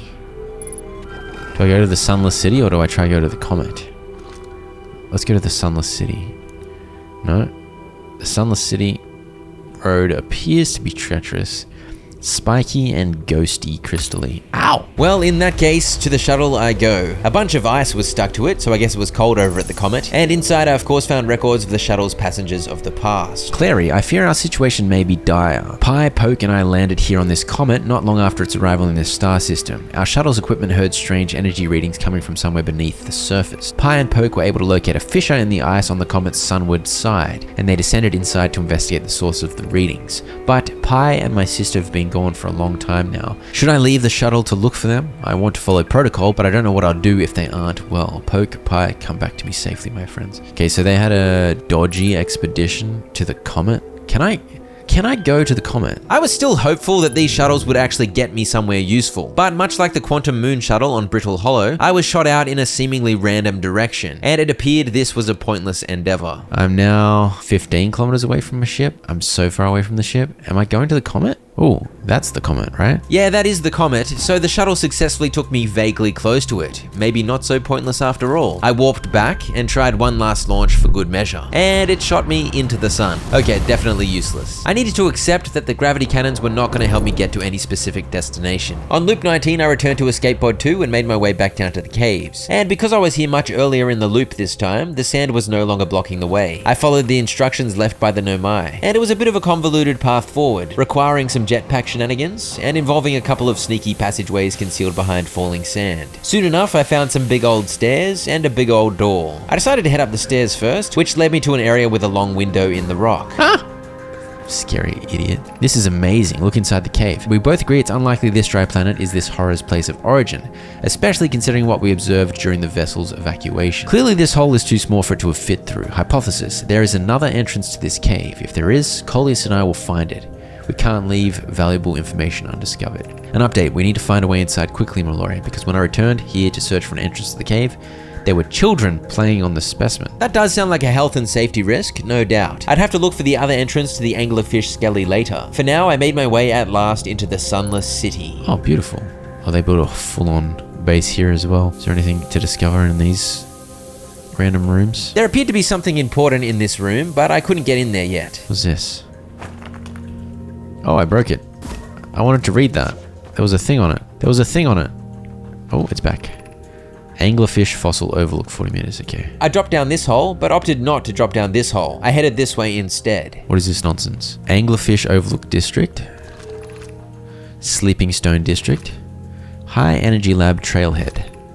Eye Shrine district. I have no idea how I read that as Sleeping Stone instead of Stepping Stone. It could be due to my brain damage. But I thoroughly enjoyed lighting the city up using these glowy orb switches. Light it all up, baby. Get some O2. Should we build the sun station to power the Ash Twin project? Are there other ways to generate this level of power? Asks Scarrow. Pi, theoretically yes, practically no. I can't imagine discovering them in our lifetimes. Raimi, I understand this proposal is unsettling, but the sun station must be built if we hope to complete the Ash Twin project. I almost can't comprehend this is being suggested seriously. The purpose of the sun station goes against every standard we hold ourselves to and everything we believe in as a species. Unsurprisingly, idea, I disagree. We're pushing a possible new technology further than ever before. That, in my experience, is the defining characteristic of our species. Coleus, if we fail, and the probability of this is not insignificant, we will without question destroy ourselves, all life here, and the rest of this star system. I wish to protect these species. Harnessing the sun's energy could be catastrophic, but it could be genius, I guess. Let's try go over here. Which district is this again? I don't remember. This looks dodgy. Bunch of ghost matter. This is the Eye Shrine district, and there were yet more musings from Solanum. I think these were from when she was a child. Solanum, I don't know why everyone says the eye is important. They say it brought us to this solar system, but is that good? Dad told me lots of Nomai died when our clan came here. What if the eye isn't something good? What if the eye wanted that to happen? Yeah, what if the eye is evil? The evil eye. The eye of Sauron. Okay, this looks like a way to circumvent the ghost crystals. I continued exploring the area, avoiding prickles and ghosts as I went, and I soon came to this room here, where it appeared the game was inviting me to perform some platforming maneuvers. Okay, we're doing some crazy ghost matter avoiding shenanigans. I managed to overshoot pretty much every jump, but somehow I came through unscathed. And then we want to go up through there, I guess. Zoop me up.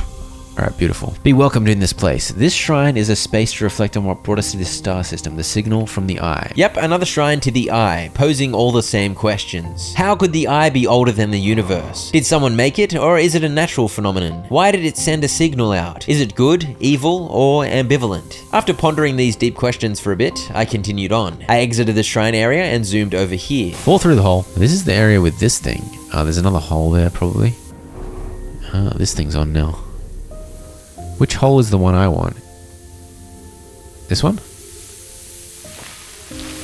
Aha, this is the hole I wanted. I love it when I get the right hole. Okay, boom. Who's been computing shuttle trajectories to the sun station? Don't worry, the station isn't such a low stellar orbit. We've constructed a different, safer way to travel there from Ash Twin. I can travel to the sun station from the Ash Twin. Idea, that would be Pi. I told her we wouldn't be traveling there by shuttle and that the sun station doesn't even have a landing pad, but she said she knew. Pi, it's a purely theoretical exercise on my part, Yarrow. Who doesn't love computing a good low stellar orbit shuttle trajectory? That's true. By the sound of that, this sun station was orbiting extremely close to the sun, such that it was very dangerous to try and land on it with a ship. Thankfully, it sounded like they had some kind of safe way to travel there from the Ash Twin. When I emerged, I found the sand had risen rather high, so the lower regions of the city were off the menu. It's filling up. It's filling up with sand, baby. I was able to get to this passage, which apparently led through to the gravity cannon. It was a pretty spicy passage, but I was able to fly through safely. I soon arrived at the gravity cannon, but it was also somewhat submerged in sand. Well, it's late in the day and all of the Ash Twin is exposed now. I try to go over there. Where's my ship? My ship was only a couple of 100 meters away, right where I left it, elegantly parked at a glorious diagonal. Okay, so the Ash Twin is fully exposed now. Look at this thing. It's beautiful. What is there to learn though? I'm gonna get sucked into the other planet though. That's not what I want. That's not what I want. Stop it. I landed near one of the towers, and I rushed in keen to find out whatever I could before the sun exploded. I don't remember if I looked at this already. Oh, I can walk down here? What's down here? Oh, here we go, here we go.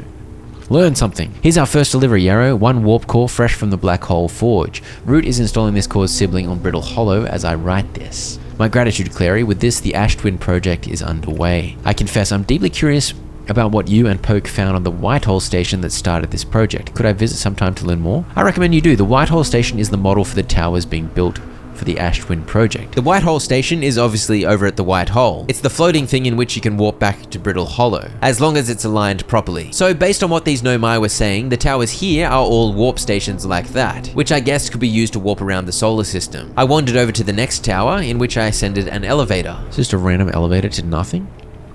Look at that. This is beautiful. Can't do anything with it, I don't think. How do I use this thing? So those are the things I saw before. Can I use this thing? No. How do I get to the bottom of it then? Am I waiting for a little bit more sand to drain?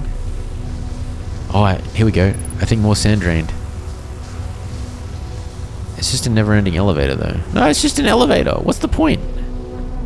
What's the point of this thing? Okay, that sun's gonna explode. What am I doing here? I found out a little bit, but I'm a bit confused. All the sand is gone now. These twin planets are called the Hourglass Twins, for obvious reasons. But it's doubly cool because once the sand is drained, it's literally time up. At that point in the loop, the sun is very ripe to explode. Although I did have a minute or two to continue poking around, during which I checked out another tower. It was locked. So I peered into it from above and then went down below to see what there was to see. But then it was time for oblivion. No! I ran out of O2 and fuel as the world exploded. It's poetic. If you've forgotten how every loop starts, here is a reminder. A big gasp and an explosion near Giant's Deep. There was definitely more to learn on the Ash Twin, but the same was true of the Ember Twin, so that's where I returned on loop 20. I began by having a close look at the core, because that's obviously the bit that gets covered up by sand first, but I didn't find anything too important. I soon landed here and emerged to explore on foot, but I may or may not have forgotten to put my spacesuit on, and I realized a little too late. I only have my suit on. Did I just die because I went out with my suit on? For goodness sake, dude. Alright, let's try that again. I landed near the North Pole this time, and my scanner told me there was a dude playing music nearby. Let's go say hello to the dude. It seemed the dude was atop this mesa pillar looking thingo, so I flew straight into it. Hello, dude. Ow. And a moment later, I was entering the camp of the Bongo Slapper. Hey, it's little Eggman. Chert, goodness, it's you. Hello. I take it your first launch went well then. Welcome to the Hourglass Twins. Mind the sand now. What are you up to? Hornfels asked me to update our star charts, so I'm out here observing. This is one of the best places in the solar system to spot astronomical events, you know. What's weird is I've actually seen a couple of supernovae today. Keep an eye or four on the stars and maybe you'll spot one yourself. Chert, mate, I've not only seen multiple supernovae, I've been burned to a crisp by them over and over over. Get on my level. Quantum fluctuations. Let's go to the quantum fluctuations. Inside this cave, and a quick jump over some cacti. Quantum fluctuations? Yes, indeed, the source of the quantum fluctuations, the cave shard, and behind it, some notes. Mallory and I went back to the lakebed cave and observed this rock again. Sometimes it's there and sometimes it isn't. That means this rock wanders like the quantum moon does. How curious. Mallory, Coleus is missing. He vanished from the lakebed cave, the one at the bottom of the dry lakebed on the North Pole, several days ago, and we're unable to find any trace of him. So a couple of dinguses were investigating the quantum rock, and one of them disappeared. The plot thickens. They said the rock moved to a cave at the bottom of the dry lake bed, and apparently that's exactly what happened to me, because suddenly my scanner was picking up quantum fluctuations down there. So down I climbed. Is it already filled up with sand? I think it's already full with sand, guys. Oh dear. Alright, well I'm gonna have to come back first thing in the day for that. But this loop still had a fair bit of time left on it, so I headed for the cave passage and soon arrived at the Sunless City once more. I opened this big door to the Stepping Stone district and headed downstairs to find an area rapidly filling with sand. I hurried across and up some stairs across the way, at the top of which I opened a door. Through that door I found records of some children up to silly business. Are we playing the fossil fish game tonight? Tag it. I fed the fossil fish a new lantern. If you go to Stepping Stone Cave, the entrance to the fossil fish cave is easy to see now. Gratitude, Solanum. It's good you're small enough to climb in through that hole at Anglerfish Overlook. Okay, so I can get to the fossil fish through the Stepping Stone Cave, but I'm gonna have to come here earlier, because at the moment, it's too full. I kept exploring, and I soon found more fossil fish game writings, reiterating that putting a light into the anglerfish's mouth was a good way to make it easier to find when approaching it from the Stepping Stone Caves. A scout into its mouth, and then that should help me see where I need to go. Yeah, I'm out of time.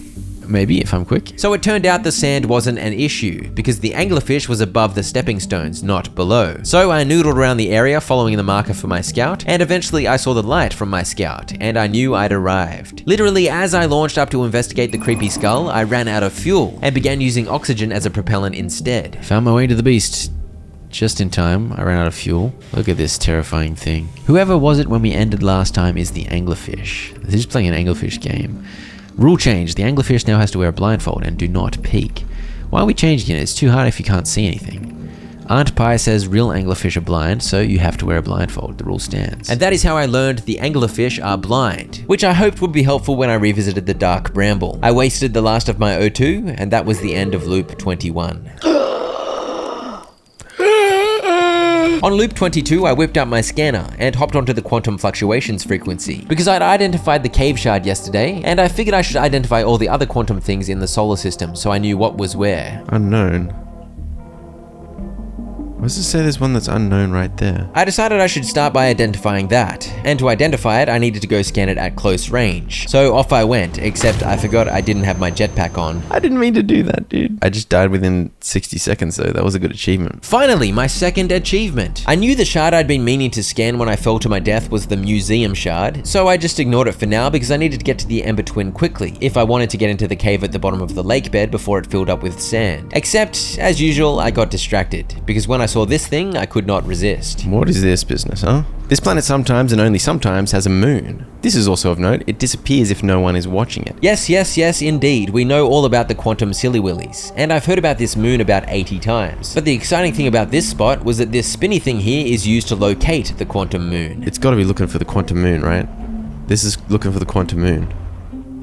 Over there? Is that it? Yes, that was it. It disappeared. Now it's over there somewhere. Look away. It's gone. Oh, now it's right here. It's here. Keep looking at it. Keep looking at it. Unfortunately, in the process of getting into my ship, I failed to keep looking at it, so it moved away. But now that I knew what it looked like... I just bamboozled. Hang on, that looks like it. That looks like it. That's got to be the quantum moon. No, don't go past it. Keep looking at it. Keep looking at it. That's got to be the quantum moon, right? If I land on it, am I always looking at it? Is it going to disappear from right beneath my feet, maybe? Is it going to go through the sun? I'm scared. Can I actually land on it? Oh? Oh? Where'd it go? Bro, it disappeared. I touched it and it moved. There it is. It's still here. Wait, what? What is that? That's the Atoll Rock. Can I land on it or not? Oh, it was there and then it just disappeared again. Oh, damn it.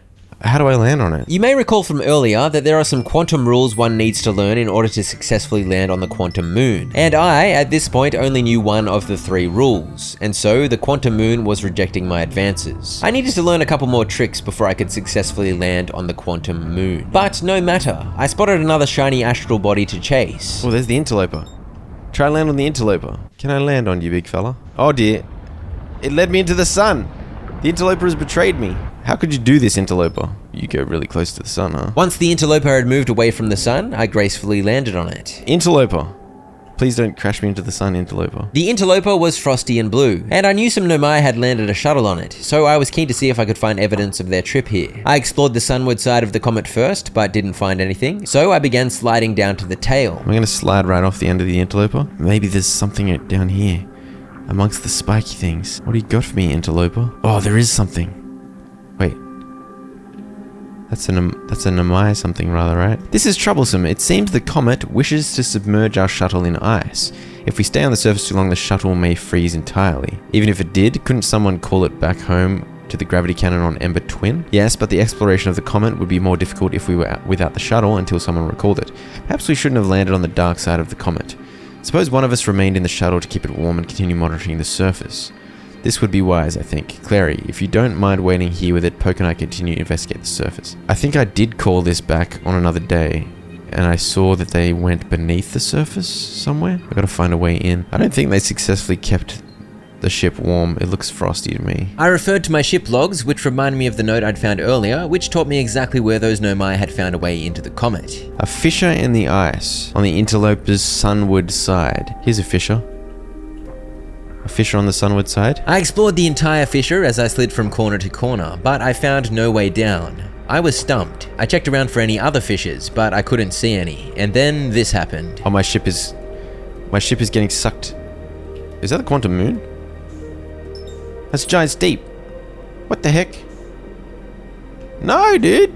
What's going on? Why did I get sucked away? The gravity of Giant's Deep had pulled my ship away and sucked it into orbit. I got pulled away from the comet too, but I was just getting pulled straight towards the angry sun. Quick, go to the quantum moon. No, the sun's too powerful. I just want to go to the quantum moon. Whee!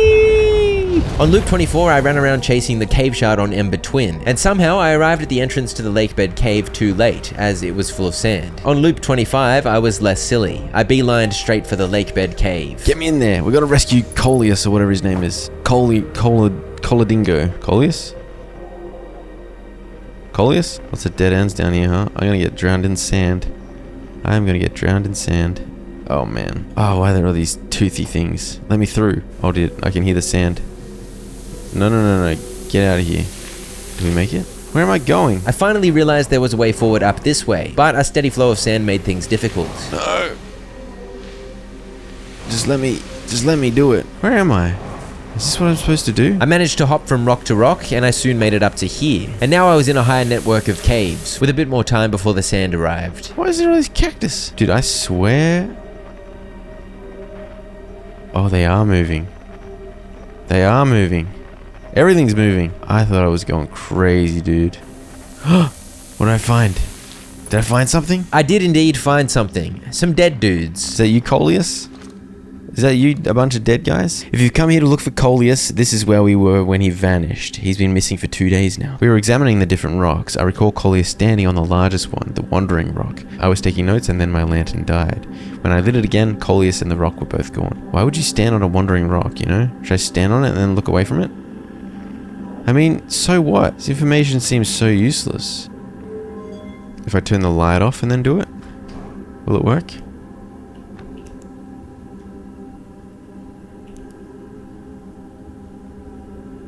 Wait. I think it worked. I'm back here.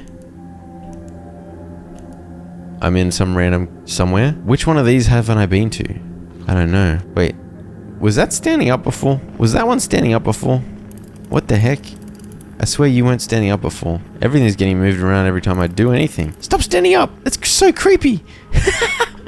Okay, but Is any of these where I'm supposed to go? Should I try? I jumped off here, but soon realized this was a cave I'd already visited. Luckily, a shard soon reappeared, and I'm pretty sure this was a differently shaped one. I hopped on and started turning my flashlight on and off. What's this spot? This spot seems completely unique. Ooh, yeah, this is new. Coleus, here we go. How curious, this rock took me with it to a new location. I wonder why this happened. I wonder if I myself became quantum briefly when the rock carried me here. This seems the clearest explanation. Hypothesis, if the rock can bring me here, it can also carry me out. My hypothesis was correct. I can travel on this rock as long as I'm not observing my surroundings, meaning I must be in complete darkness. We theorize when a conscious being is in contact with a quantum object and ceases to act as an observer, explaining the need for darkness, the being can become entangled with the quantum object and they move together. And that is how I learned a second quantum rule, the rule of quantum entanglement, which allowed me to teleport around with tactical use of darkness. I soon emerged from the quantum caves and zoomed over here, where I found the entrance to the high energy lab. But as usual, the main door was closed, and I'd have to find another way in. An update, the high energy lab is now being used to design the Ash Twin project. If you're here to help, or even just to observe, be sure to use the Sunless City path to the lab. Apparently they were keeping the door shut to keep sand out, which I guess is fair enough. I saw a big glowy pulsy cable running away from the lab, and it noodled off into rather dangerous territory. But I thought, you know what, I reckon I can make it to that elevator over there, and I went for it. No, dude. But yeah, I mean, I did fly straight through ghost matter. That was a pretty successful loop. I learned a very important piece of info about the quantum rocks. Just get on them. Just get on them bad boys. We go again, we go again, we go again, we go again, we go again, we go again, we go again. By this point, my insane constellation of shiplog info was looking rather juicy. Kind of like a crazy man's conspiracy theory chalkboard. Loop 25 had brought me the second quantum rule, so I was motivated to find the third. And I figured identifying all the quantum shards in the solar system would help bring me clarity as to what I was missing. I'd soon identified the museum and tower shards. Oh, there's something in the dark brown. Oh no, that's the quantum moon. Okay, that's the quantum moon. So I think I've identified all the quantum shards now. We got the tower shard on Brittle Hollow. We got the cave shard on the Ember, whatever. The museum shard, and then there's a grove shard back on my home planet. But then I haven't identified the one on Giant Steep though. Let's go to Giant Steep. The quantum business is inside the giant tornado. I can't get in. It's in here somewhere, yeah. I never noticed there was a giant tornado. This one's huge. Can I get in from above actually? It's so hard to aim at it. Is this the right spot? Here. Can I go in from above? Was that it? Oh, I missed. The planet's like... Oh, that's gotta be close, right? Am I in? I think I'm in. I'm in. Ooh. We're inside the giant tornado. Great news. Land here. Beautiful. What is this? The giant tornado of glory. I guess we go in the big old tower, right? Quantum business is at the top of the tower. There was a lovely swimming pool at the bottom here, but I was destined to climb, so up I went. That's a big old corridor, ramping on upwards. Oh, here we go. Be welcomed in this place. This tower shares with all who ask the knowledge needed to make his or her first quantum journey. Zing, zing, zing, zing, zing, zing. That's a tall tower. And the top of the tall tower looked like this. Enter this place without friends. However, these are lessons to learn for yourself. Huh? I guess I just gotta drop in.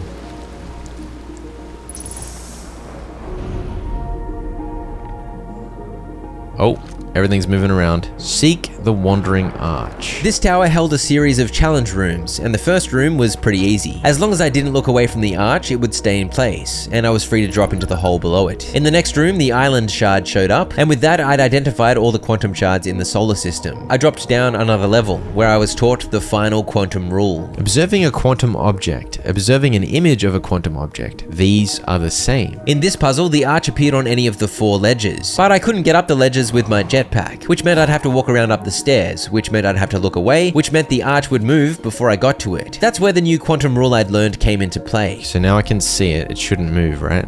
Aha, that's what it meant. Okay, we're through. I guess that's a good way to make the quantum moon stay in place, is if I get the scout on it and just keep it in a photo of the quantum moon. The arch and the crystal do not naturally meet. For this puzzle, as the writing said, it was impossible for the crystal and arch to appear at the same spot, which meant it was impossible for me to walk on the wall to get up to the arch. Okay, we're looking at the arch with the photo, and I look away. Yeah, there we go. They don't naturally meet, but if I use a cheeky photo, they meet. Oh, except it moved away. Gotta keep looking at it. Keep looking at it. Alright, sick. Okay. So we're learning some tricks. This is the last one, but we made it harder. This one had a big wall with only 2 crystals on it, when clearly at least 3 were needed to walk up it comfortably. I don't know if I was supposed to use my scout to solve this, but I did not. Alright, so I gotta move here. And then stand like this. No, I didn't want to do that. Oh yeah. Oh no, how did I look away? Idiotic.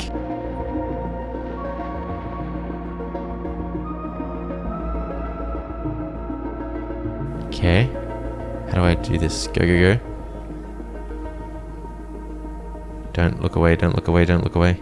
Okay. I got lucky at the end there, as that final crystal just happened to move exactly where I needed it to avoid falling. But that was mission complete, and I was free to drop down to the final room of the tower. This lovely wall congratulated me on my success, and I plopped down into the swimming pool below. And with that, I was finally ready for the quantum moon. I immediately found said moon as I wanted to experiment with my newfound knowledge, but the sun had other plans. Yeah, there goes the sun. Run, quantum moon. Run!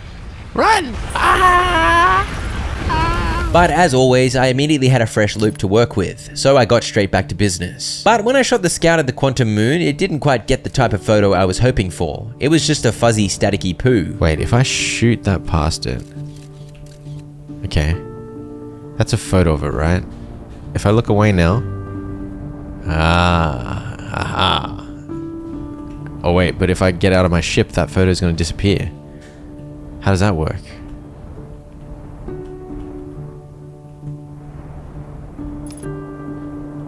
Oh. Oh, what the heck? But what happens if I get out of my ship now? Will it disappear? Or am I on? Am I good? We're on the quantum moon. Discover the quantum moon. Who's this dingus? Wait, is stuff moving? Oh, stuff's moving around just like... Just cause. What is this? Let's go in here. Oh, this is the ship. Yeah, I already visited this. So this is the ship that I recalled to the quantum moon launcher thingo. Oh, what's this thing? I found something? Can I open it? What is? Oh. Oh, no way. So this is showing what the quantum moon is orbiting, right? Currently orbiting Giant's Deep, but it orbits the eye of the universe. So if I can get on it and then somehow make it move? The way I make it move is if I can't see it, right? How do I not see it? I flicked this glowy orb switch, which lit the place up and put these quantum rule reminders on the wall. It helped me recall the rule of quantum imaging, the rule of quantum entanglement, and the rule of the 6th location. The rule of the 6th location, I can't remember what that is. I need my ship. To explore the 6th location, the shrine on the quantum moon must be on the moon's North Pole. Unlucky for me, the moon's North Pole was completely blocked by a giant tornado, so it seemed it was going to be impossible to move this shrine there in order to get to the 6th location. And then I realized I could shut the door from the inside to make it dark inside the shrine. I think this might be the trick. Oh. What the heck? Yeah, the ground kept changing. When it changed to this lovely grassy ground, I decided to open the shrine door. Wait, where am I?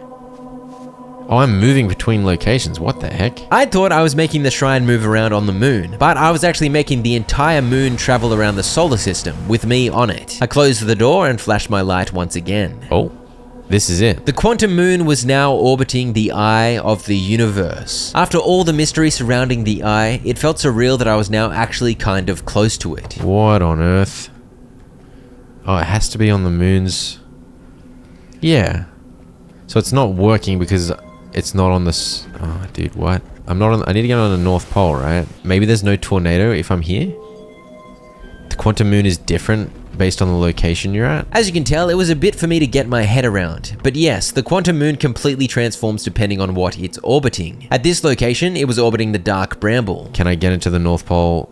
The dark bramble quantum moon is predictably brambly, but the North Pole is not accessible. Okay. We gotta try until we get to a version of the quantum moon where the North Pole is accessible. I next moved it to orbit the hourglass twins, and the North Pole is indicated by the red line on the planet map on the left there, so that is where I needed to go. Is that the North Pole? That looks sort of accessible. That it? Yes, okay. Is this actually gonna get me to the eye of the universe? I think so. I think so, but I don't have my ship with me, do I? Oh yeah, I will. It'll be on the South Pole. Oh my gosh. Is that the Eye of the Universe? What is that? My ship should be on the South Pole, right? It was interesting to note that the quantum moon looked like quantum shards galore when orbiting the eye. Will I be at the Eye of the Universe? Oh, this doesn't look positive. Oh, what the heck? No way. Who are you, Solanum? I'd read plenty of notes from Solanum around the solar system, but now I was meeting her in the flesh. But she didn't have much to say. Instead, she did a fancy dance move and summoned a bunch of stones. Eye of the Universe stone, You stone, Identity stone, Explain stone, Pick up me stone. Oh my gosh. You gonna talk to me through these things? In order to ask questions, I was able to put down different combinations of stones, and in response, Solanum wrote on the wall, and I was of course able to translate what she wrote with my translator. For example, when I combined me and Quantum Moon, she said this. Is this your first time on the Quantum Moon? It's my first time here. If you've come here looking for answers, I hope you find them. Over the next few minutes, I tried out every possible combination of stones, and read every bit of dialogue Solanum had to offer. I'll show you the juicy bits. Suppose you could reach the Eye of the Universe. Would you try to enter it? What do you imagine the effects of the conscious observer might be? We do not have much connection, you and I. Still, this encounter feels special. I hope you won't mind if I think of you as a friend. I am on my first pilgrimage to the Quantum Moon. All Nomai and my clan make this journey when we come of age. Even though the Eye cannot be reached from here, the Quantum Moon remains special to us, as it carries us nearer to the Eye than any other place we know. Okay, so we can't get to it, but we're close to it. We can see the Quantum Moon's reflection of the Eye in the sky above us. Why are you alive? Why are all the other Nomai dead? Are you aware that all your friends are dead, dude? Like many of my clan before me, I journeyed here to see the Quantum Moon's reflection of the Eye. You may think I'm strange, but I have a hypothesis that I may not be entirely alive. Perhaps my journey has reached its end. I imagine you've noticed the Quantum Moon changes in appearance depending on which location it is currently orbiting. Because the Quantum Moon clearly changes in its different forms, the Eye, being this moon's primary location, must be similarly malleable. From this, we can hypothesize that the Eye represents extreme changeability. That said, despite its malleable nature, the Quantum Moon becomes locked to one specific version of itself when it is consciously observed. But what would happen if a conscious observer were to enter the Eye? So it seems the big question here is what's going to happen if someone enters the Eye. So I feel like I'm obliged to enter the Eye. This is the Quantum Moon where we are both standing. Despite also orbiting other celestial bodies, the Quantum Moon is the Eye of the Universe's moon. So the Quantum Moon is ultimately the Eye of the Universe's moon. Something we've learned. Given the Quantum Moon is the Eye's moon, it's likely that any characteristics the moon exhibits are also exhibited by the Eye itself. The Quantum Moon and its shards, for instance, are quantum, thus the Eye is likely also quantum. Is that why it moved when they tried to go towards it? So that was a massive info dump with plenty of enlightening tidbits. Solanum's dead body was at the south pole of the other versions of the Quantum Moon, right? Slumped over there. Are we sure I can't go up there? Oh. I can try, but it brought me back here. Oh, this is the Timber Hearth version of the moon for sure. The Timber Hearth Quantum Moon wouldn't let me get back to my ship on the South Pole, so I had to go back to Giant Steep, but the loop was pretty much done anyway. A very productive loop, no doubt. I think I'm done with the Quantum Moon kind of, it's not really a storyline, it's like an avenue of investigation. I found everything there is to find, right? By the look of it, yes. Though I noticed a few nodes on the ship log that claimed I had things still to discover in various locations. So over the next few loops, I decided to tie up some loose ends. I first returned to the Quantum Moon locator, where I'd somehow missed an entire wall worth of conversation. It talked about how the Quantum Moon seemed to disappear to the 6th location really far away. Yes, indeed, that'd be when it goes to orbit the Eye of the Universe. Wait, is that the station?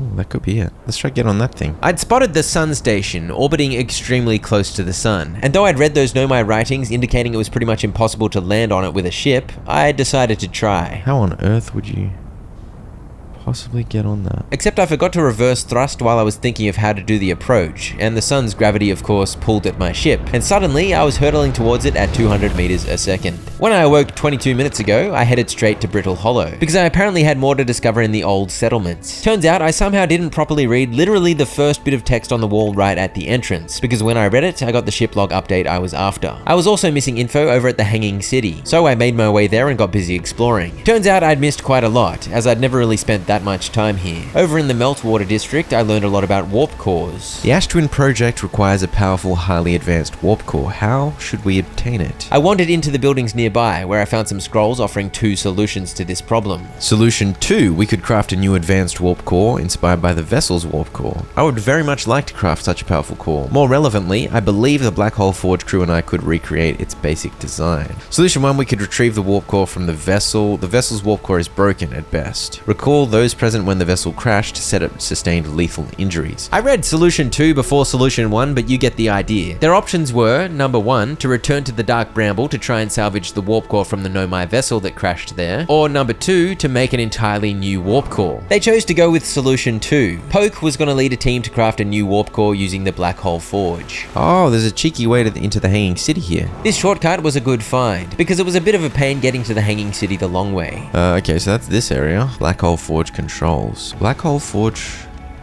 controls. What did that do?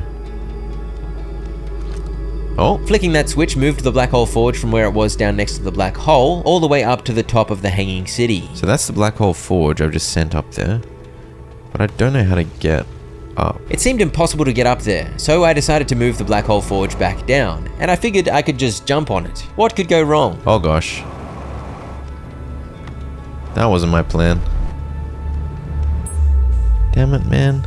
Every time. It's all good, that's what the White Hole Station is for. Once I'd warped back to Brittle Hollow, I returned to my ship, and by this point, quite a lot of the surface had been sucked into the black hole, so it was easy for me to fly straight into the Hanging City. Soon enough, I parked on the roof, up where the Black Hole Forge sits when recalled. The problem was, I'd sent the forge back down near the black hole, so it wasn't up here for me to check out. So all of that was kind of a silly waste of time, and before long the sun exploded in any case. On loop 30, I had another crack at all that Black Hole Forge business. I used the shortcut to get into the Hanging City, I flicked the switch to make the forge move upwards, and even though it was early in the loop, there was a lovely hole for me to fly through. Except when I flew up to the top of the Hanging City, I got my ship stuck in an awkward spot, so I was forced to just get out, and when I got out, gravity took me towards the black hole, which isn't what I was after. Please.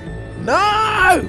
Ah, you idiot. Now my ship's stuck up there as well. So I had to do all of that again, but this time I was more careful not to get my ship stuck. What have we here? The Black Hole Forge was in place, and I was able to head straight in. Lovely, lovely. Yes. We got some serious business here. Hello, handsome. I admired some rotating stuff on the wall, and read from here to learn that the alignment angle of warp towers doesn't have to be exact. In fact, there's a period of several seconds in which the warp platform becomes active. This was pretty useful info later on. I then learned a little more about what the heck the warp towers are, and where they are. Where am I taking this first black hole core?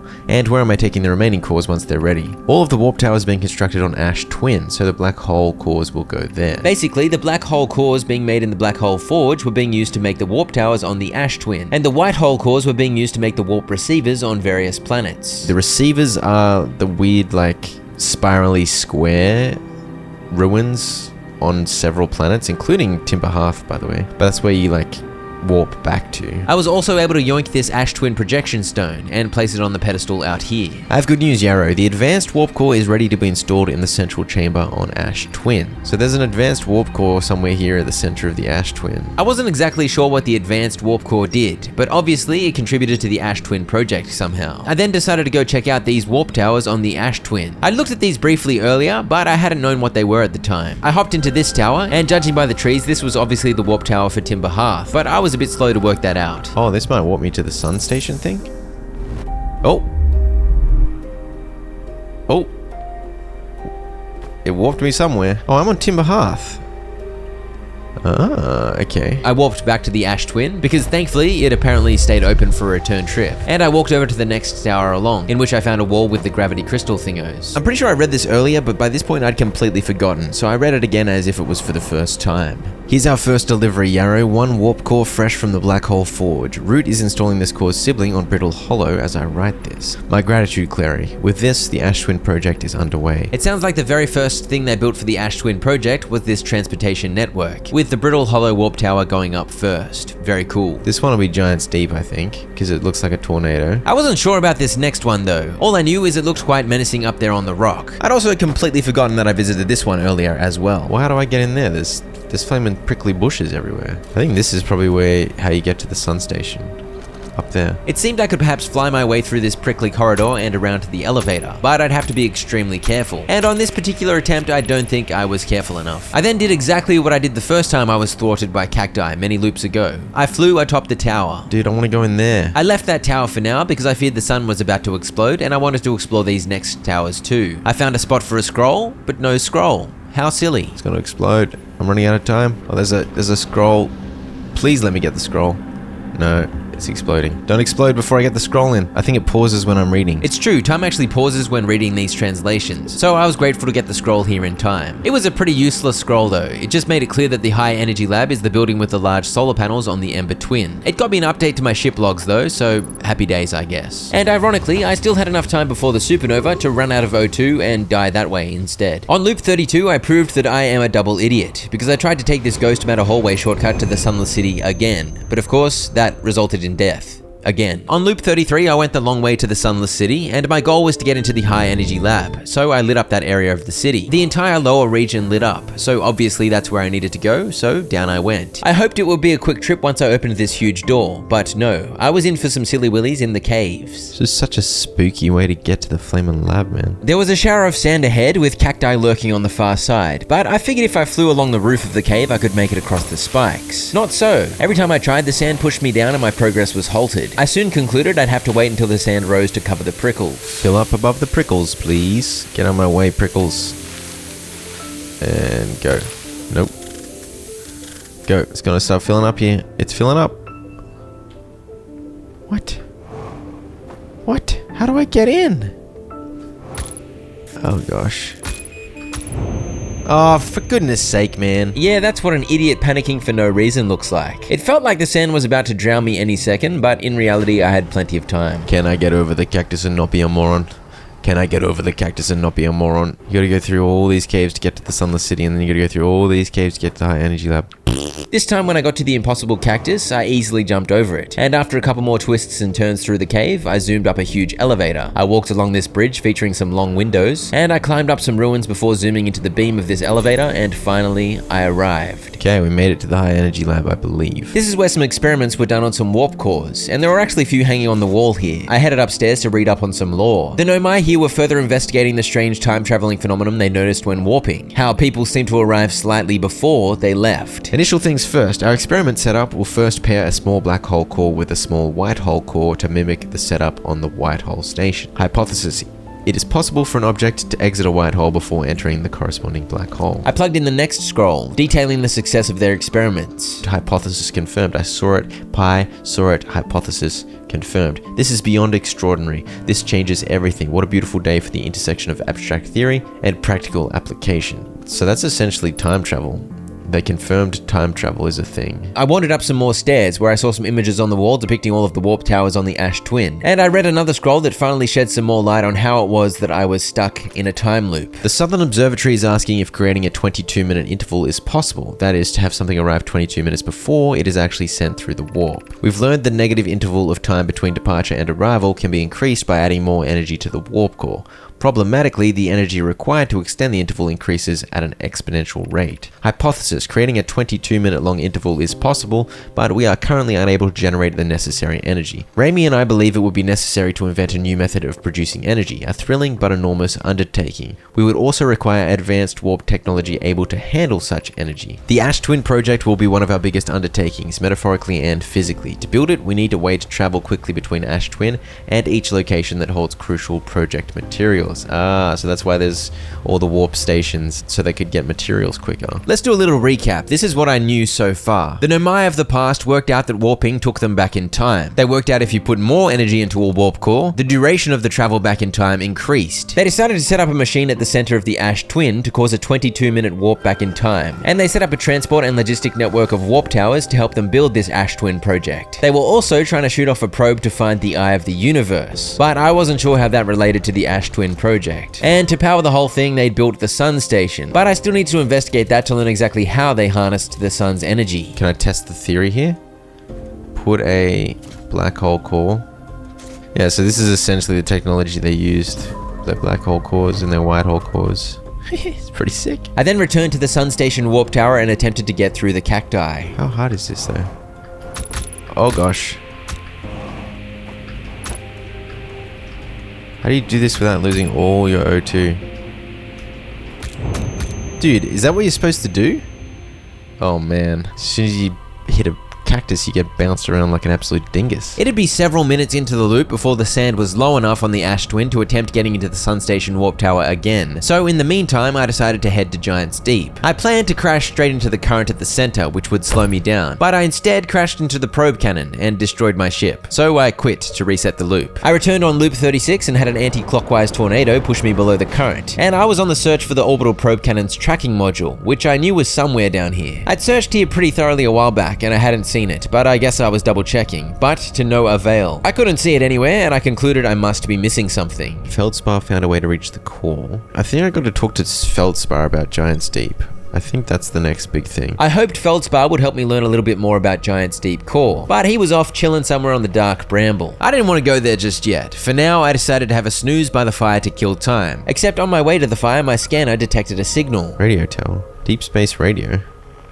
Wait, what? Didn't realize the radio tower was going to give me a frequency. Obviously, I had to zoom off towards that red dot immediately, and soon I arrived at the deep space satellite. What is the point of this thing? It appeared to be pointless. Okay, I found the deep space. Can I run into it? I got an achievement for that. Okay. I then decided I'd rather try and fly right next to the sun rather than brave the cactus corridor of doom. And so this happened as I tried to land on the sun station. Yeah, I flew straight into the sun. I don't know what the heck I was thinking, but there's actually an achievement to land on the sun station, so later on I had to figure out how to do this without dying. Spoiler alert, it was a nightmare. For now though, it was time to doze. And once I'd killed a bunch of time, I returned to the Ash Twin, where this happened.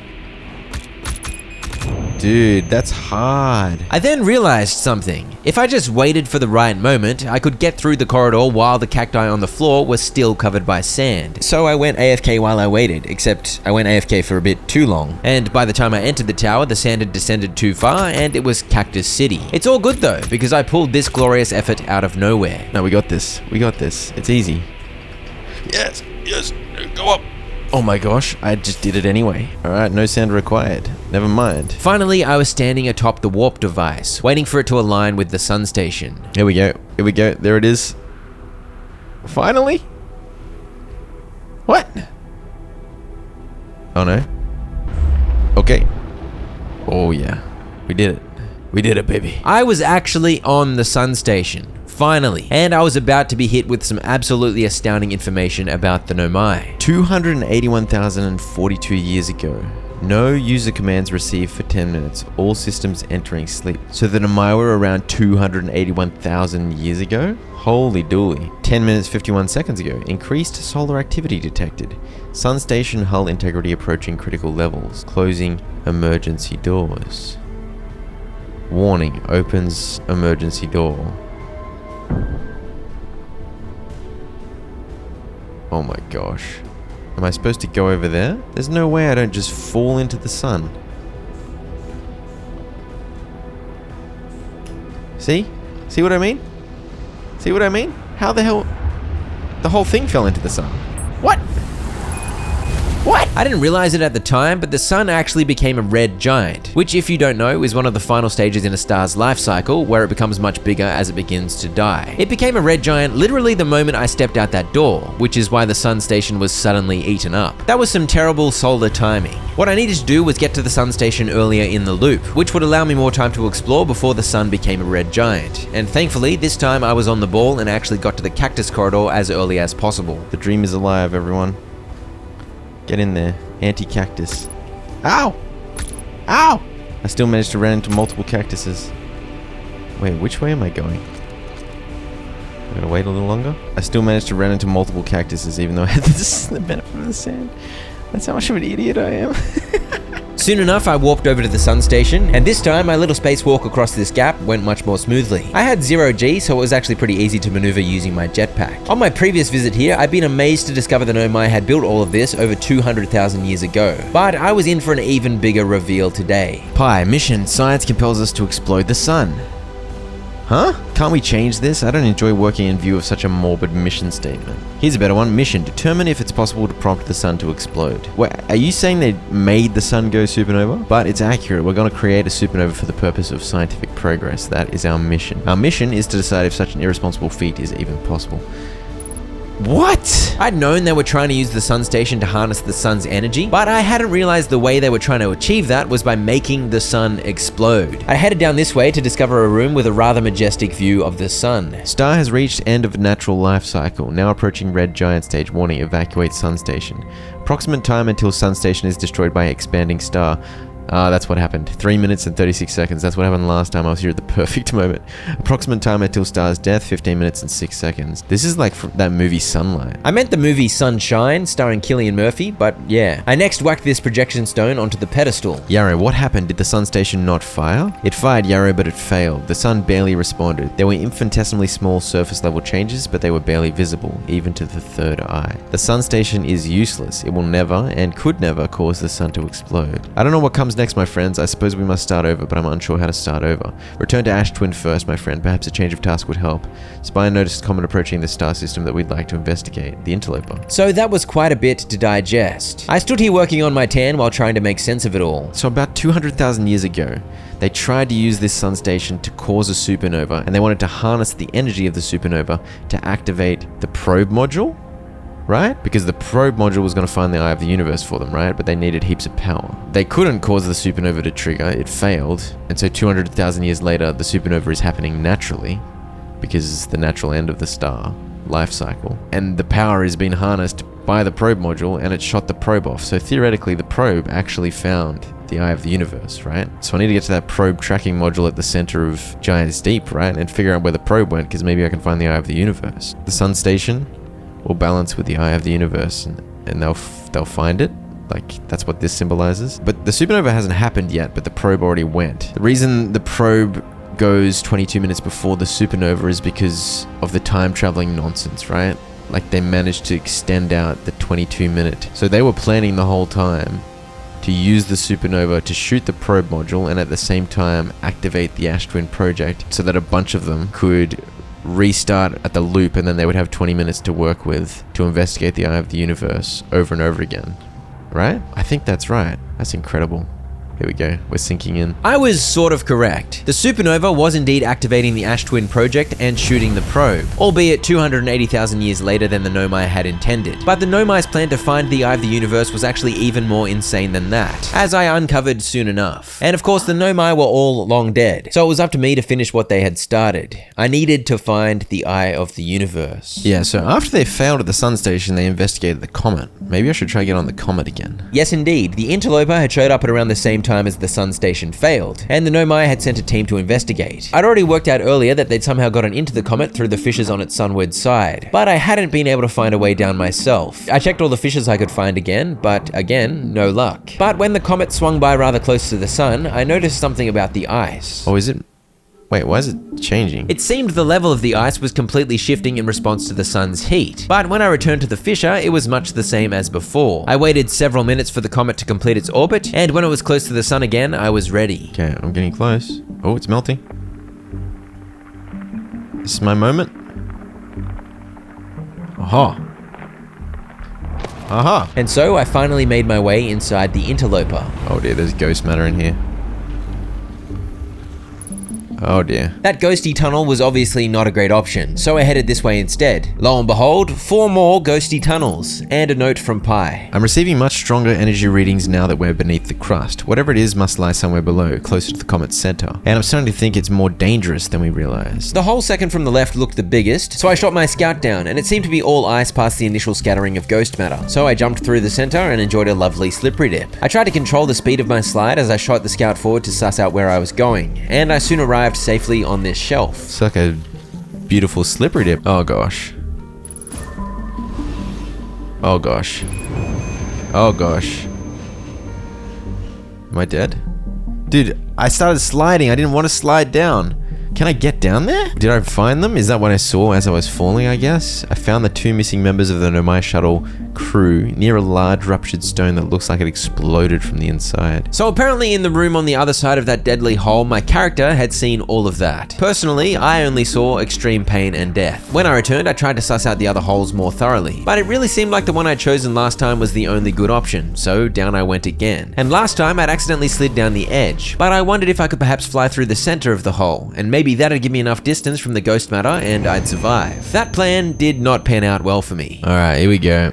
Can we not die this time, you think? What are the chances? Now that I knew going down through the hole definitely wasn't an option, I looked around this little area a little more carefully. Oh, I can go up, I think. I jetted over, and the only way to continue from here was into this icy mouth. I sent my scout down, and it appeared a rather ghosty slide awaited me, so all I could do is get sliding and hope a safe path through would be obvious to me. Here's how that went. Can you try and go really slowly?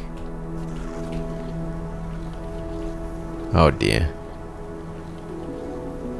Which way am I going?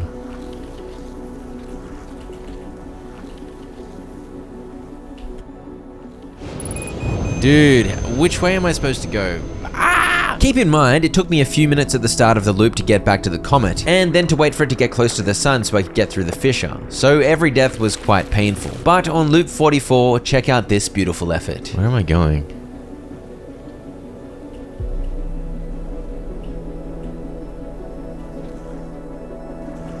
Is it just me or is there nowhere to go here? Okay, that worked. What do I do here? Oh, left? Left looks good. I swear I went straight over a crystal just then. Slow down. Go left. I swear I went straight over a crystal just then. This doesn't look good. Go over here. Jump. Jump. Oh, I can jump. Jumping helped. Alright, please. Please tell me.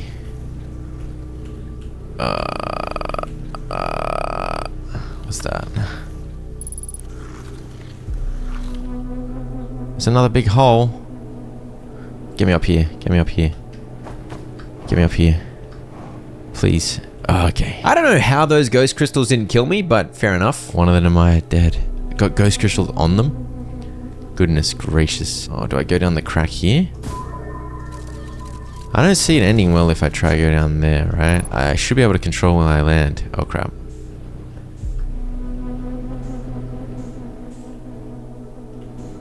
Huh? Oh, there's no gravity.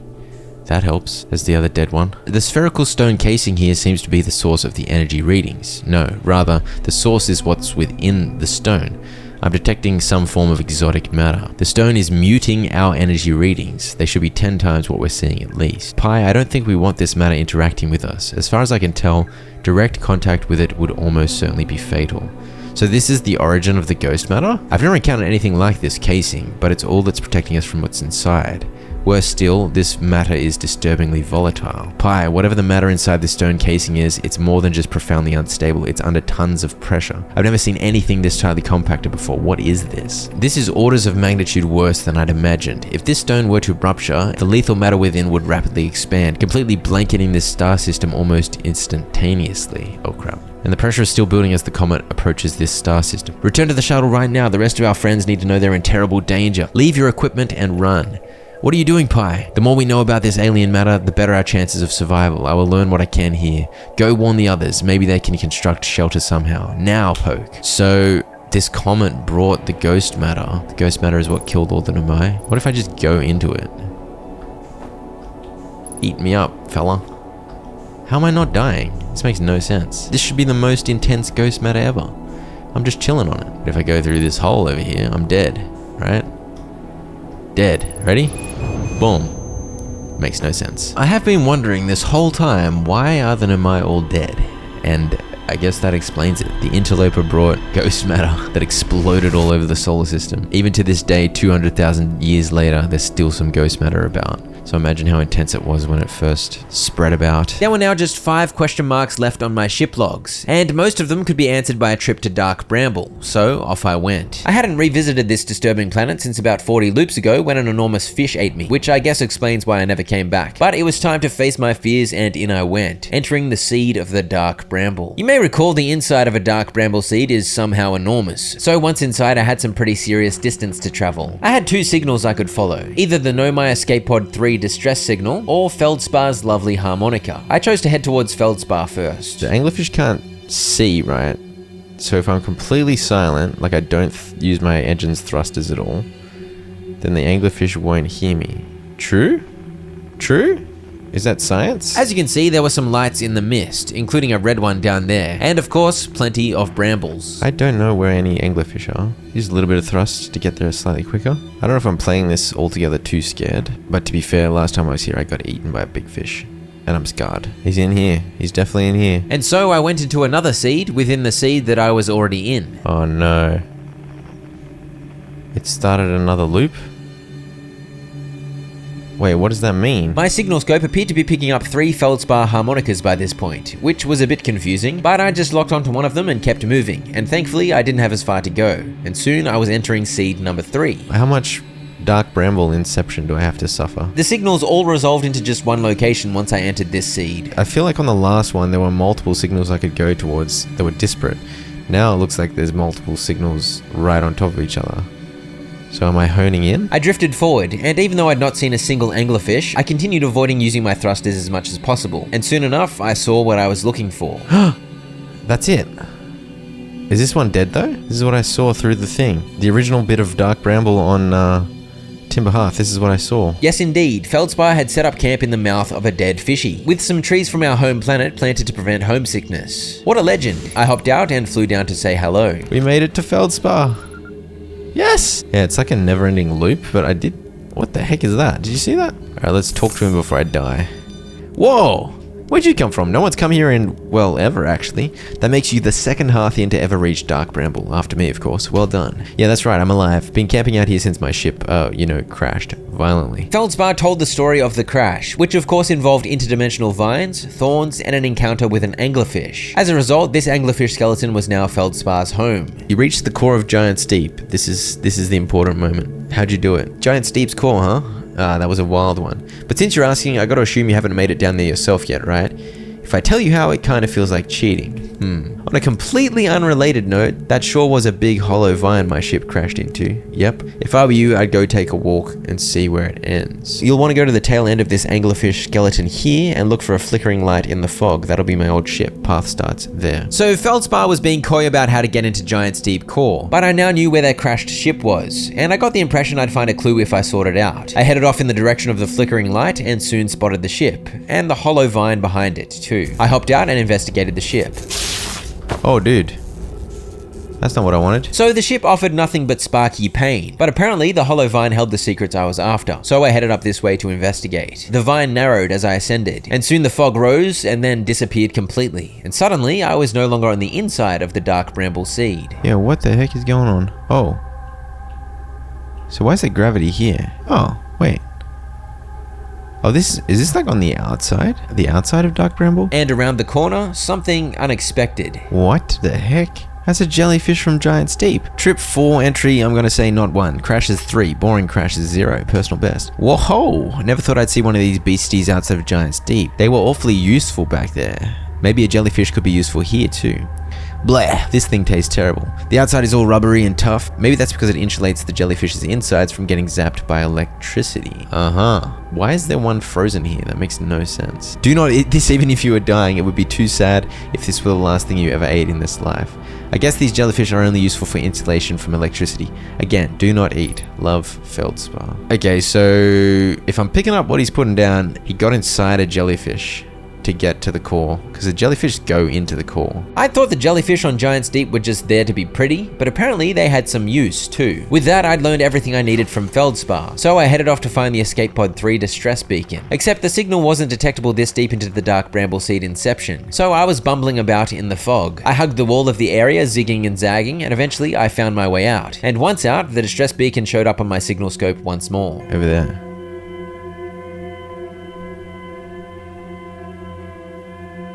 I'm not making any noise, but I think I'm gonna run right into you. Oh my gosh. How did I not touch it? I'm pretty sure I just tickled its underbelly. And it was like, ooh, thank you. So that was proof silence is overpowered against the big idiot fish. And soon enough, I zoomed into another seed. But before I could get very far, the supernova burnt me to a crisp. I don't know about you, but I think I just want to go straight to Giant Steep with this new information. Is the jelly not going to electrocute me? Because the jelly itself is electrical. Is it not?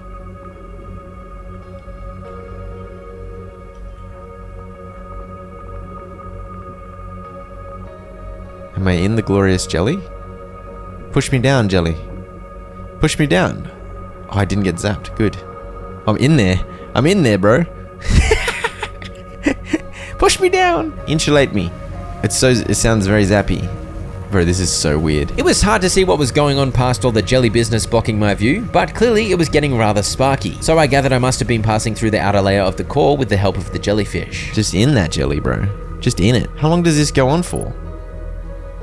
Am I in? Okay, it's going back up, but I'm in. I am in. Where's the probe tracking module? There it is. Yes! I've been looking for you for so long. She's in this big old coral. Huh, that's crazy. Wait, how do I get in? Oh, here we go, here we go. At long last, I had found the probe tracking module. So I guess it was time to track the probe. I can't believe it. Use this thing. Oh! Wait, what the heck? Oh my gosh. We have things to learn. Ash Twin Projection Stone. The Ash Twin project is almost prepared to receive the probe data from the orbital probe cannon. The statue here in the probe tracking module, this sounds important, is ready to record each launcher's flight trajectory and will automatically transmit all relevant data to you. Once the probe determines the location of the eye of the universe, I'll send an alert directly to you and Raimi. They were trying to set the supernova off, but then use a time loop so they could do it over and over again, supernova after supernova. Every loop the probe would shoot off, it'd just send off into like a billion different trajectories, and then one day it would actually find it. This statue's eyes open, so it actually was recording. Remember how there were 3 eyes? There are 3 statues with their eyes open in the Ash Twin Project core. It must be this statue which is sending the coordinates. So does that mean I should be able to find the coordinates? One of them is Gabbro, one of them is me, one of them is whatever this statue is connected to, sending the coordinates. Launch Module Projection Stone. Imagine, Privet, the probe tracking module will be the first to know the coordinates of the eye of the universe. You'll be the first to see them. I am honored and terrified. Fret not, my nervous friend, we only need to fire the probe once anyway. So who minds if it compromises the orbital probe cannon's structural integrity slightly? It's true, because the loop will go back and at the start of the loop it's not going to be broken anymore, right? I would mind, Mello, I would mind, because we won't be capable of receiving our probe's data if the probe tracking module is destroyed. Well, it wasn't destroyed, Privet, it just got shot into the core of Giant Steep. Alright, and what's on the roof here? What's all this business? I moved the glowy orb along the noodle to the first spot here and uploaded a 3D model. Showing the trajectory the probe was shot at. Receiving data from probe 9,318 and 99. They sent out 9.3 million probes. Visualizing current trajectory of probe 9 million blah blah blah blah blah. That's a lot of probes, dude. I moved the glowy orb over to the next spot. It's showing all the trajectories. Yeah, they've shot out a few. Use a time loop to scatter out as many probes as possible. It's a very much like spray and hope you hit strategy. Retrieving previous launch data from Ash Twin. Total number of probes launched, 9.3 million. Deep space anomaly, matching all known criteria for the eye of the universe, found by probe 9,318 and 54. They found it. They found it. They found the eye of the universe. After 9 million probes, they found it. Is that it? Oh, is that the coordinates? Retrieving stored coordinates from the Ash Twin. Displaying coordinates for the eye of the universe. No way, it's at sideways L, weird A, curvy N. That's where it is. I knew it. So now all I've got to do is get to the center of the Ash Twin project, because apparently I've got more to learn. There's an advanced warp core there. Maybe I can use the warp core to get to the eye of the universe. I don't know. And then we got the vessel and the escape pod. So I just need to go back to Dark Bramble. That's my next lead, right? Wait, I've got the coordinates for the eye of the universe, right? Where is it? Isn't it on my map somewhere? No, it was not on my map somewhere. And off to the Dark Bramble I went, with the distress beacon in my sights. I gently coasted through these thorny brambles and was relieved to encounter no anglerfish. And soon I headed deeper. And this area was even more brambly and even more thorny. Do you think it's actually stuck here?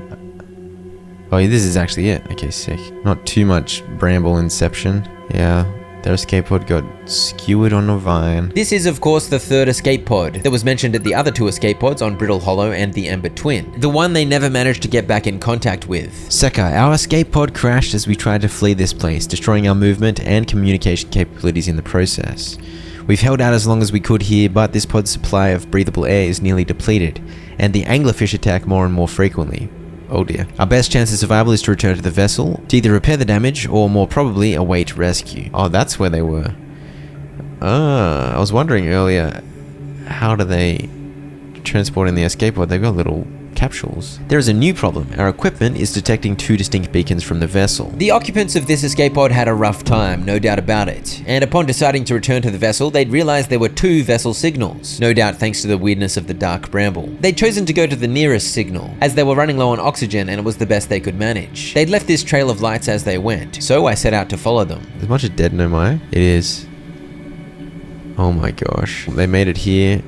The beacon was indeed false. To any who come here searching for us, we followed one of the 2 beacons from the vessel to this place, but now can go no further. I don't understand how this could be possible, but this gruesome place seems able to manipulate space itself. Maybe this was our undoing. My dearest hope is that the other escape pods were able to reach relative safety. They were.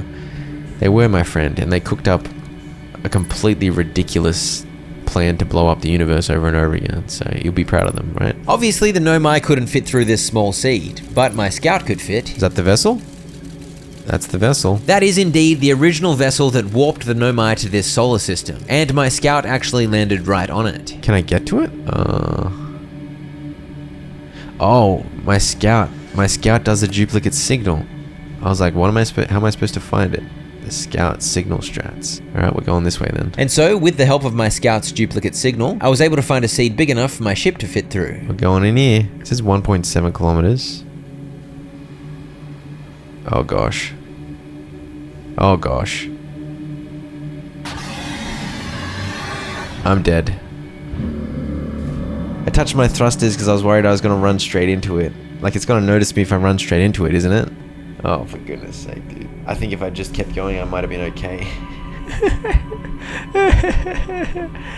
I shouldn't have touched my thrusters. What was I thinking? I returned to the dark bramble, shoved my scout in there, and got back to business. Don't get too excited. Don't make any noise once I'm through. I just gotta take my hands off. My hands are off. My hands are off and I'm drifting. I'm gonna run straight into them though. And I'm also drifting so slow. Surely I'm just going to bump into it and it's going to eat me. No?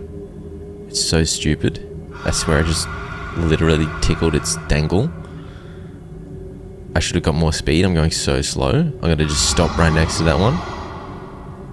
They're making loud noises. I don't like it. I think we're chill. Nothing to see here, everyone.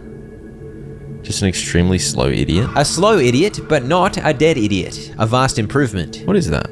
Looks like bubble wrap. Do I do a little thrust so I don't take 5 years to get there? I don't know. Alright, I did a little thrust. Couple little thrusts. Little nudges forward so we move a bit faster. Thankfully, I was now far enough away from the fish that they didn't hear me. And I don't know what the heck that cluster of balls was, but it was probably bubble wrap. From the bubbles onward, my drifting was uneventful, and I successfully zoomed into yet another seed. We might be clear here. Oh yes, it's actually it. I don't think there are any. I can't see any anglerfish. I can just see the vessel. The vessel is impressive, dude. Look at that. Very sci-fi, satisfyingly sci-fi vibe. Okay. There's my scout. I can go in. So many dead nomai. Please don't have an anglerfish in here. That would be very rude. We're inside the vessel. I headed up this corridor to what appeared to be the command center of the vessel. Who are you? What's this? Oh, is this like the warp core? Pick up warp core. Insert warp core. What is that going to do? It's broken, right? I moved this ball over here and a device rose up at the front of the ship, which I began fiddling with before realizing what it must be for. Oh, I can draw the coordinates, I think. I don't remember the coordinates though. Is that a problem? I drifted up to the second level of the area, where 2 walls had a bunch of nomai writing on them. I read this one first. This is Escar's vessel. Something went badly wrong during our warp, and our vessel is mortally wounded. We need help as quickly as possible. Our vessel appears to has it fused with the local environment somehow? There are vines that are now part of the vessel. It's been torn apart from the inside itself. Any nomai clans or spaceflight capable species receiving this message, I implore you, we need your help. Is this broken? Can anyone hear me? Our vessel is dying. We need immediate assistance. It got dark brambled, man. From the inside out every time. Canna, to any Nomai clans whose vessels can hear this message. It's clear the universe is dying. There are fewer and fewer resources and safe places within space now. So my clan and I believe the best option is for all our clans to stay together. If you can reach the gloaming galaxy, we've found that Blackrock's suns are fairly stable. What? If you prefer to continue exploring alone, know you will be on your own. Alright, so this is more recent messaging, right? This is very recent messaging from the current Nomai out there and about, and Escal's vessel is like a part of Nomai myth now because it disappeared and they were never able to find it. But yeah, the entire universe is dying at this point, all the stars exploding. Obviously, my solar system sun was at the end of its life cycle, hence the supernova I enjoyed at the end of every loop. And I'd seen references to supernovas occurring elsewhere in the universe too, but I hadn't realized the universe was literally ending. It sounds like stars were exploding willy-nilly, and according to these modern day Nomai, there was almost nowhere left that was safe. I returned to my ship to remind myself of the eye's coordinates. And this is completely pointless because the warp core is obviously broken, but I'm gonna input them anyway because I don't know. And so for absolutely no reason, I whacked the coordinates in there. The sideways L, the silly A, and the bloated N. And now we're gonna go. No, we're not because the warp core is broken. Alright, so I need to go get the advanced warp core from the center of the Ash Twin, bring it here, put the coordinates in with the advanced warp core, and I should be able to go to the eye of the universe. I'll have to start a new loop, and I've got to do all of that in one loop. I haven't even found the center of the Ash Twin though. I can only get to the center of the Ash Twin like late in the day though, right? Not really. You have to wait a little bit, but not super late. These are the Ash Twin towers, right? Maybe this takes you to the core. Because the tower is on Ash Twin, unless it takes you to the Ember Twin, but that makes no sense. This tower might take you to the core, right? Yeah, that's right. I had to wait for the Ash Twin and Ember Twin warp towers to become accessible so that I could get busy warping. A few minutes later, the sand lowered to expose this warp platform, on which I stood looking up waiting for the planets to align. It needs to point at the twin, I think? I can hear the sand coming. I think when the sand comes, it should teleport me, right? One of the notes said the gravitational center of these two planets is like in the middle. No, it just pulled me up though. How do I... No. No. I think I have to wait in this little cupboard. Nook. And once the sand is passed, then I can go there. Should I restart the day though? Because I just wasted a couple of minutes. You can't get me, sand. You can't get me. You can't get me. Alright, go. No, I was too slow. I then realized there was another warp platform over in the other tower. It's meant to be this one. I was pretty sure I was in the wrong one because I'm an idiot. Here we go. We're pointing at the Ember Twin. Please, take me to the core, baby. Take me. Do it. Yes! Wait. No! Yeah, so I was on the right platform earlier. I just needed to run straight into the sand like a maniac though. Can you kind of tell when it's active? I think I just go, right? Yeah. There we go. Oh my gosh, dude. This is kind of intense. The Ash Twin project is spinning. It's spinning rather fast, man. It's kind of making me dizzy. Dude, trippy. 15 minutes, 35 seconds ago, received data from previous cycles. Masks receiving data from probe tracking module. Giant Steep memory statue. That's Gabbro. Timber Hearth memory statue, that's me. 7 minutes until end of cycle. I've only got 7 minutes. I don't think that's going to be long enough. Which one's me, you reckon? This one me? This is one me. Yeah, I feel like 7 minutes is not going to be long enough. There's so much to read here. This wall had a summary of the entire Ash Twin project story. So if you're at all lost about what's going on, hopefully this helps as a recap of the story. Yarrow, today we finished the excavation of Ash Twin. Here in this space we carved, we will craft our most ambitious project yet. The Ash Twin project. Powerful enough to send information back in time. Poke just sent the warp core for the final tower to us from the Black Hole Forge. Now Ash Twin can be connected with Giant Steep, where Cassava is working with Avens to craft the orbital probe cannon, and where Phlox is sculpting the memory statues. Yeah, it all comes together. Our friends on Giant Steep tested the orbital probe cannon today. Mallow tells me the cannon is doing well, and that Avens advocates for more launch power. If anyone can coax the maximum power from a device, Avens can. Philox and Daz finished the memory statues today, and they are truly remarkable. When the Ash Twin project succeeds, or in the event it fails, the memory statues will activate, allowing us to gather more data before we shut down the project. Pi and Idea have worked hard on the Sun Station. If everything goes as planned, this structure will prompt the Sun's explosion, which will in turn supply the power the Ash Twin project requires. We're nearly ready to activate the Ash Twin project. Here is what will happen. First, the Sun Station will receive the order to fire at the Sun, prompting it to explode. Using the energy from the resulting supernova, the Ash Twin project will send the order for the orbital probe cannon to fire back in time by 22 minutes. Exactly 22 minutes after these orders are received, the Sun Station will again trigger the supernova to send the probe data from this cannon launch back in time. In total, each cycle created by the Ash Twin project will last precisely 22 minutes. We can end this cycle at will. These words are difficult to write. The Sun Station did not work. Suppose we redesign the Sun Station to generate power of that magnitude.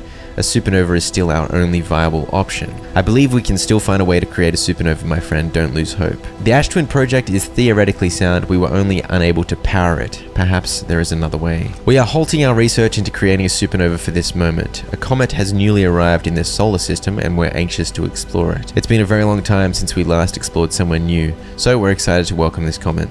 Imagine what knowledge might be gained there. No knowledge, just death. And there you have it. The story of the Ash Twin project nicely summed up on one big wall. Artificial gravity control. Oh, that might let me get to the warp core? What's this do?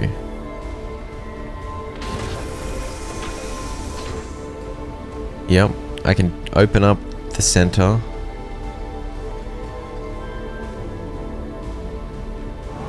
Hang on, if I power this down though... If I power it down, then the Ash Twin project won't be active at the time of the supernova, and then I'll die for real, rather than traveling back 22 minutes. Right? I obviously had nowhere near enough time to travel all the way to Dark Bramble and to the vessel to use this thing, but for some reason I decided to try anyway. I don't have time. I don't even know why I'm bothering to try. I rushed to the Bramble and zoomed through like a maniac, but at this particular spot here, zooming is not advisable, so my progress slowed down to a crawl. I can hear the sun exploding.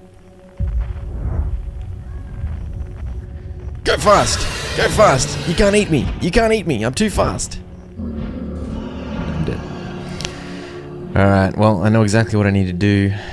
I just need to... You are dead. Oh, wait. It actually just, like, ended the game. I thought I'd never seen it tell me I was dead yet. I'm dead because I took the warp core out, so the Ash Twin project didn't reset the time loop. It let me load the save. That's a relief. Imagine it just... You're dead and you have to start again. I honestly would kind of respect it. Yeah, at least get all the data. There's more to explore here. What more is there to explore? I waited around for the sand to drain. I warped to the Ash Twin project, and while I was pulling this orb over, I realized a sign popped up that I missed last time. You are about to access the core while the Ash Twin project is active. As a caution, removing the core will disable the Ash Twin project. Yeah. I did learn that yesterday. That was officially 100% of the ship logs filled in. I returned to my ship with the advanced warp core and zoomed off to the Dark Bramble. I did the business with the scout into the hole. I silently drifted past these 3 big dingleberries. I admired some bubbles, and then things took an upsetting turn. Oh gosh. There's one right there and I'm gonna crash and make noise. Am I dead? The bump against the bramble did not alert the fish to my presence. Great news. But it did completely stop my ship, so now I was stranded. Not good news. Especially because there was a big idiot chilling right next to me. Please move away. I didn't see you last time. The seed into the next layer of the Dark Bramble was right there. I could almost smell it. But this enormous anglerfish had decided to have a nap right next to me, so... Can I go quietly? No, I'm dead. Dude. I got stuck on a branch like an idiot. How annoying. I have to do it again. Wait for the sand. Yoink the advanced warp core. Navigate the bramble. Noodle past the bros. And oh no, the massive anglerfish showed up again. This time I managed to drift pretty far away, and once I fired my thrusters to actually control where I was headed a little bit, this happened. No, don't do it.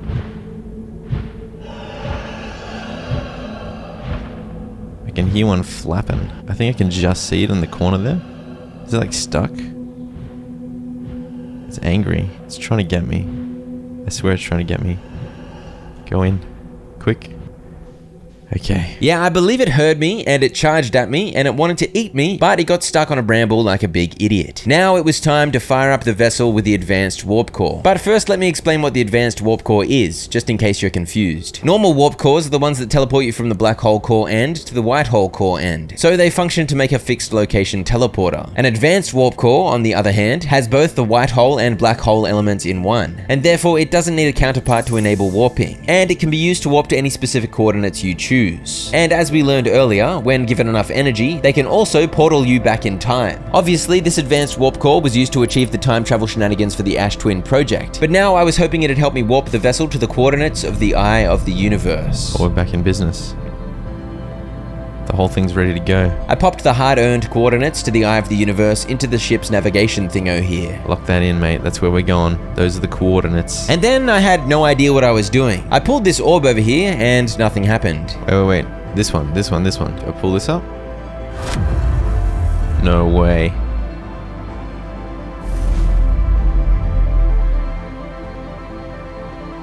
The Eye of the Universe! No way. There's the sun all the way over there. The Eye of the Universe. At long last, I had arrived. Wait, what's down here? Oh, what's down here? I didn't know this was here. I'm recording now. I've never encountered anything like this. The signal the vessel is receiving appears to be older than the universe itself. Oh, this is when they first found the signal. This is our first contact with anything of this nature. Everyone prepare to warp immediately. Escal, wait. I need more time to send an outgoing message. Shouldn't we tell another clan where we're going? We can send the message upon our arrival. This extraordinary signal appeared suddenly. It may disappear just as quickly. We can't lose a discovery this incredible. Focus on preparing for the warp instead.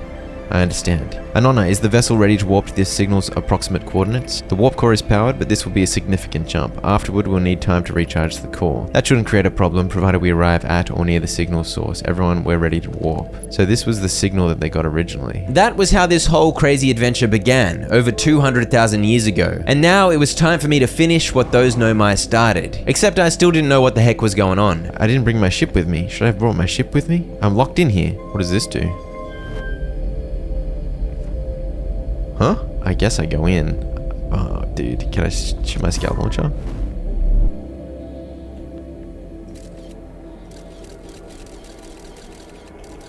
I can see the vessel. Wait, is it changed? Is it breaking up? Oh, gosh. Should I go there myself? I think I should go there myself. Oh my gosh. There's the vessel. There's the quantum moon.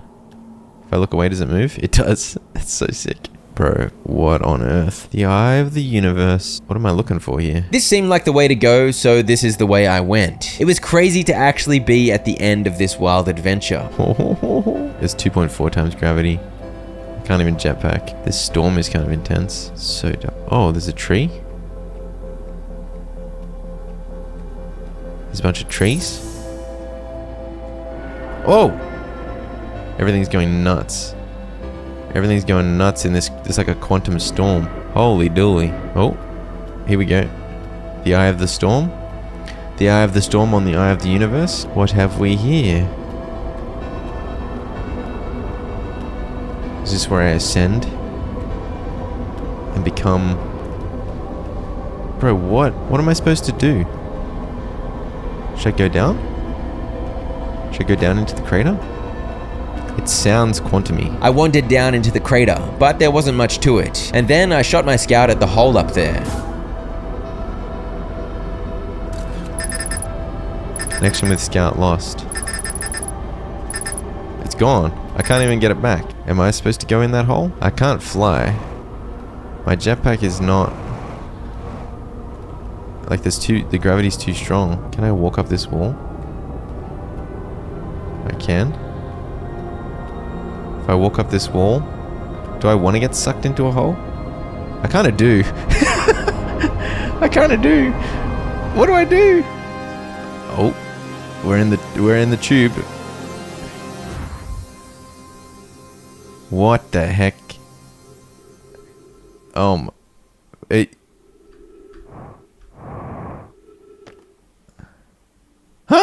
What? This is the museum. This is the museum, except it's in an abyss. I don't think I want to jump off that way. What on earth? Is Hornfels going to be up here? Observe. What?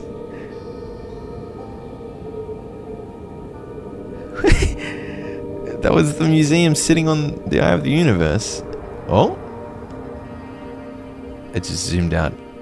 The entire universe. Wait, what? Supernova?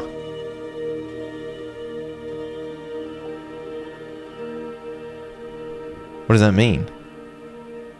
What does that mean? The galaxy? Wait.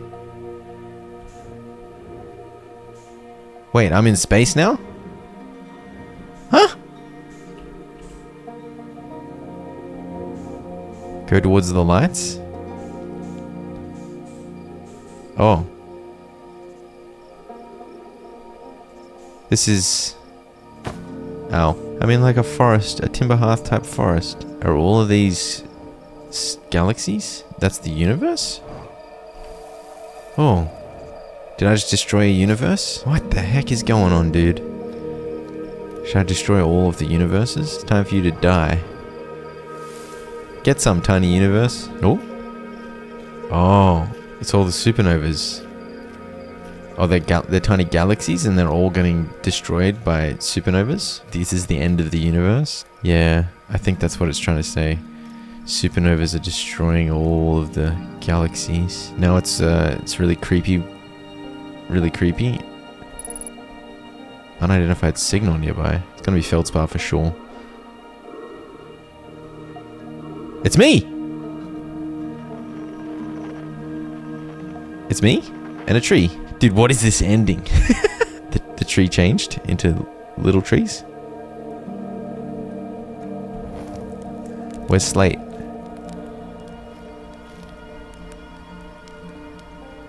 Here he is. Oh, it's Esker. Hello. Do you hear music? Banjo. Should I roast some marshmallows? I just took my helmet off. I hear some glorious banjo. I wasn't expecting a random Nomai ruins to be the source of the banjo plucking, but that's what I soon stumbled upon. The banjo is just playing music on its own. I soon realized every time I looked away, the Nomai structure began crumbling, until I was eventually able to enter it and gather the banjo. With that, a new friend had showed up around the fire. Hello, Ryback. It's not quite time yet. I'm pretty sure we'll need the others for this next part. We'll need, everyone. No rush, take your time. It might not even exist here. It seemed I needed to go gather all my friends, and some new signals had popped up, so off I went. I first stumbled upon this weird circle of Nomai skeletons, who seemed to be pointing up in the sky at something. And when I pointed my signal scope up there, it picked up something 2 kilometers away. Once again, the good old quantum trick of looking away and then back again made things spontaneously change. Oh, you guys can reach. I believe in you. You guys can reach. What the heck? What the heck was that? The skeletons stacked up and then they made a ship. I entered the Nomai shuttle and launched up towards glory. I zoomed at the orb of light, and eventually this happened. What on earth? Gather. With that, I appeared back down at the stump, and I was delighted to see my good Nomai friend had joined the party. Yo, we got Solanum. Alright, let's go find all the other dinguses. When I headed off in the direction of Feldspar's harmonica, this beastie emerged from the darkness to greet me. Why? Why? Why? Why did you do that to me, man? Jellyfish? We got old mate's harmonica. We got some instruments over here. Across old bark, in the ancient glade, it's always dark. The sign was pointing up, so up I went to discover Gabro's hammock was strung rather high between these trees, and there I gathered up his flute thingo. We got Gabro's horn, and now... And now, I couldn't figure out what the heck this was all about, but it was pointing over this way, so I tried to go over there. But when I went over there, all the suns disappeared. It's orbiting that weird sun. How do I get it, though? Oh, I can gather it like this. Don't mind if I do. With that, there was a solid crew gathered around the campfire, ready for whatever weirdness the Eye of the Universe had in store next. It's a party now, boys and girls. You're playing the stone iPad. I respect that.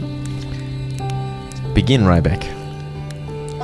So what happens when a conscious observer enters the eye? You start playing a sick tune, a banger. What do you play, dude? Oh, you whistle.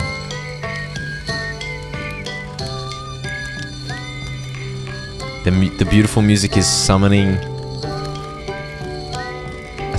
a cloudy... Is it forming a new planet that we can use post-supernova to start a new universe? Uh-oh. Uh-oh. There are ghastly shadows. What does all that mean? Even if it's over now, I had a good time learning, but I think the rules are about to change. I learned a lot by the end of everything. The past is past now, but that's okay. It's never really gone completely. The future is always built on the past, even if we won't get to see it. Still, it's time for something new now. I believe we've reached the end of our journey. All that remains is to collapse the innumerable possibilities before us. I hope there are beasties in the next one. We've created a new bunch of possibilities and we're gonna collapse it into a new future? Do I go into it? Is that what you're saying?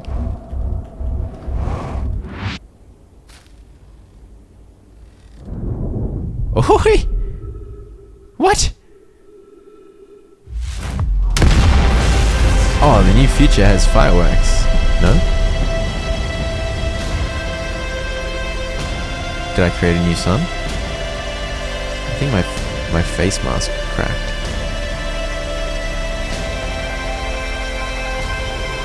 Let's go forward into the light, I guess.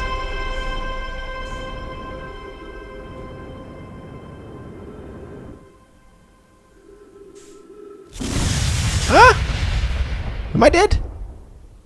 It's such a enigmatic but stressful ending. You gotta give me more than that, mate. Not a fade to black. No way.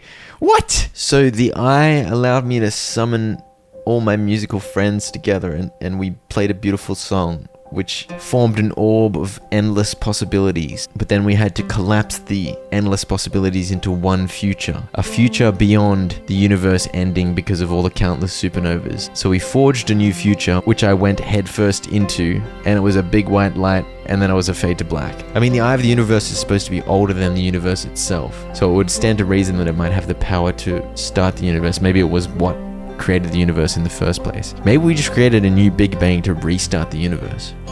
Is that what we did? You gotta give props where props are due. That is an incredibly good game. I waited around to the end of the credits, and this popped up. 14.3 billion years later.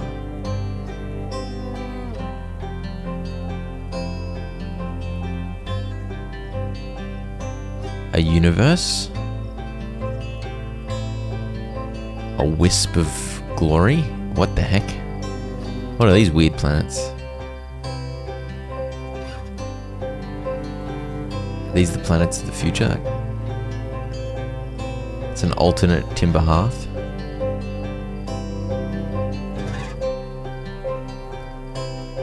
Yeah, some insect weirdos. Insect-looking centaurs on timber hearth.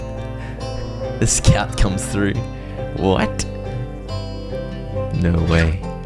Yeah, I feel like that little post-credit confirms my theory, like the universe starting again. Yeah, I think I've got it right. My universe came to the end of its natural life cycle, but with the Nomai's help, and of course the Eye of the Universe's help, I was able to get the ball rolling on a new universe. There might be more to it than that, I'm sure you'll tell me in the comments. But for now, it was time to get the rest of the game's achievements. This is when I learned that the DLC Echoes of the Eye exists, and that 14 of the 28 Steam achievements that I still needed required the DLC. I decided to ignore that for now and focused on getting all the achievements I could, beginning with eating 10 burnt marshmallows. Delicious. I then moved on to the next achievement, which involved burning myself on the fire to take damage, jumping into my ship to heal the damage, and rinse and repeat for about 5 minutes. Once I was pretty sure I'd taken and healed enough damage, I dozed most of the loop away, and once the supernova did its thing, the achievement was mine. And a time loop alive after having taken and healed over 1000 damage. Very nice. On loop 53, I got busy flying the model ship here, because there were 2 achievements I needed it for. One to crash into Timberhearth's moon, and one to have it burnt up by the sun. I had to wait until the various orbits made everything line up though, so while waiting, I did this. Is it this thing? There we go. That was the achievement to deorbit the Hearthian satellite. I continued attempting to launch the model ship at the sun, but obviously the sun is quite far away, so it was hard to judge how to time it. But the next time the moon swung by, this happened. Come on, dude. Am I too slow again? No, that's it. Yes! Land the model rocket on the Addle Rock. I smacked straight into that ship that's crashed on it. That's beautiful. By this point in the loop, the sun had turned into a red giant, so it was a bigger target. And that, combined with a better launch timing, resulted in my 3rd achievement of this loop. I mean, it looks like it's going so close, but I don't know where Flamin' is. The sun's so big at the moment. Come on, dude. Yay! We made it. To get those model ship achievements, all I did was hit the upward thrusters and hope. It was a good strat, very effective. On loop 54, I learned there's an eject button in the ship. Raise eject cover. Eject.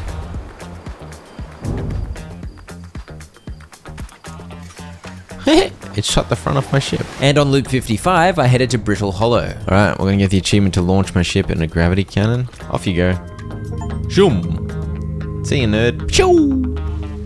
Whoa, what was that? I next turned my attention to the Deep Impact achievement, where you have to enter Giant Steep's ocean fast enough to break through the current. Usually, you just use an anti-clockwise tornado to get in there, but I guessed that if I just picked up some serious speed, I'd be able to get the achievement. And so, I zoomed away from Giant Steep for about 8 minutes, and then I zoomed towards Giant Steep for about 8 minutes. By the time I hit the planet, I was traveling at a speed of over 21 kilometers a second. Are you serious? I didn't go through? So that was a waste of time. I next used my suit's oxygen in an ill-advised manner, as I deliberately ran out of fuel and began propelling myself by releasing oxygen. I'd actually done this a couple of times during my playthrough, but apparently not enough to trigger the achievement. But this time it triggered once I'd used over half my oxygen zooming around the moon. I then returned to Giant's Deep. After flying straight at it at incredibly high speeds had failed, I decided to Google how to get under the current without the help of a tornado. And apparently the high-speed technique I'd used can work, but not reliably, as I'd learned. But Google taught me that another option is to wait for the floating rocks to be thrown into outer space by a tornado, and to then position yourself below the island to have it push you back down when it falls. And so I tried my best to get beneath the various flying islands, and while they did push me into the ocean, I did not get pushed below the current. And then my ship broke, so that was the end of that. For a change of pace, I next returned to the caves of the Ember Twin, and paid a visit to the High Energy Lab, from which I stole a black hole warp core. I flew it all the way back to Timber Hearth, and earned the achievement for bringing an artifact back to the museum. Here we go. I brought something for you. I then flew away as far as I could, because there's an achievement to try and escape the solar system. According to a Google search, you have to flee tens of thousands of kilometers away. I was about 32,000 away when the sun exploded, and that got the job done. Hey! I got the achievement. On loop 59, I discovered an ambiguous achievement, and since I had no idea what the heck it meant, it was another Google job. Turns out there are multiple ways to get this one, but basically you have to break the universe. And the easiest way to achieve this involves some black hole, white hole silly willies at the High Energy Lab. So I took the long road to the lab yet again. My goal here was to take the black hole core away once the scout was partly coming out through the white hole, but also still going into the black hole. In other words, I needed to take it out while the scout was in two places at once. In doing this, I would supposedly be able to duplicate the scout and break the fabric of reality. But I tried for ages and it simply would not work. Turns out that's because I am a goose. Gotta reroute the power? Oh, apparently I was supposed to reroute the power? Oh, now there's way more power. Oh. Now there's more power, so it's like... There we go. What the heck? I made double. I forgot that to do the experiment, they made more power go into it so that there'd actually be a bigger window of time travel. There we go. I destroyed the fabric of space-time. What I always wanted. What I dreamed. Got some super fast credits. That's what I like to see. Yeah, the time travel back in time when going through one of these portals is extremely small, unless you add more power. As you saw, with a bit of extra power going in there, I was easily able to discombobulate space-time. And then I moved on to trying to get to the sun station without the help of a teleporter. No. Oh. Crash into it. Oh, how did I not touch it? No! I swear I nearly... How did I not touch it then?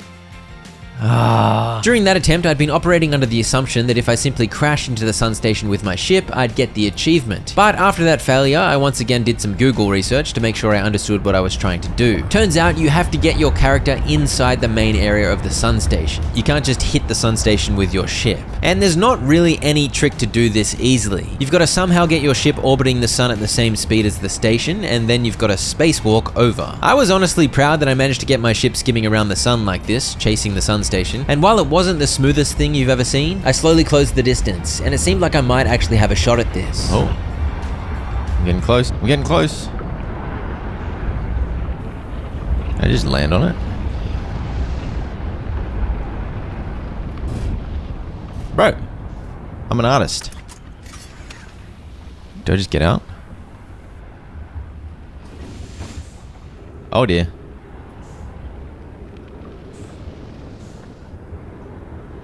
Go for that hole. Match velocity.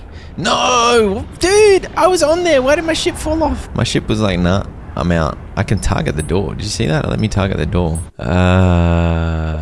I was close though. On my next attempt, I simply could not recreate the magic. It was tricky to line up and match speeds with the sun station, and I honestly don't know how I did it so quickly on my first couple of attempts. But on this particular loop, I spent 5 minutes trying, and then I ran into the sun. I don't know if I was somehow accidentally slingshotting myself using the sun's gravity, but I was all over the shop. But eventually, on loop 63, I got myself into position, and I was able to lock onto the doorway, which was sort of useful because I could now match speeds with the station. But even when I did match speed, only a couple of seconds later, the speeds would be off, no longer matched, and it was especially difficult to align the rotation of my ship to the rotation of the sun station. I spent ages trying to line up, and even then when I tried to get out of my ship, the centrifugal force of my ship's movement made it impossible for me to move through the hatch. Oh no, not that thing. I can't get out of my ship. It's not letting me get out of my ship. No, I'm stuck. How do you stop that from happening? How do I get it so I can actually just get out of my ship? Do I land on this? If I get out really quick this time, will it let me? Go, dude.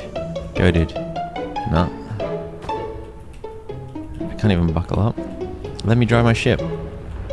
Let me drive my ship, dude.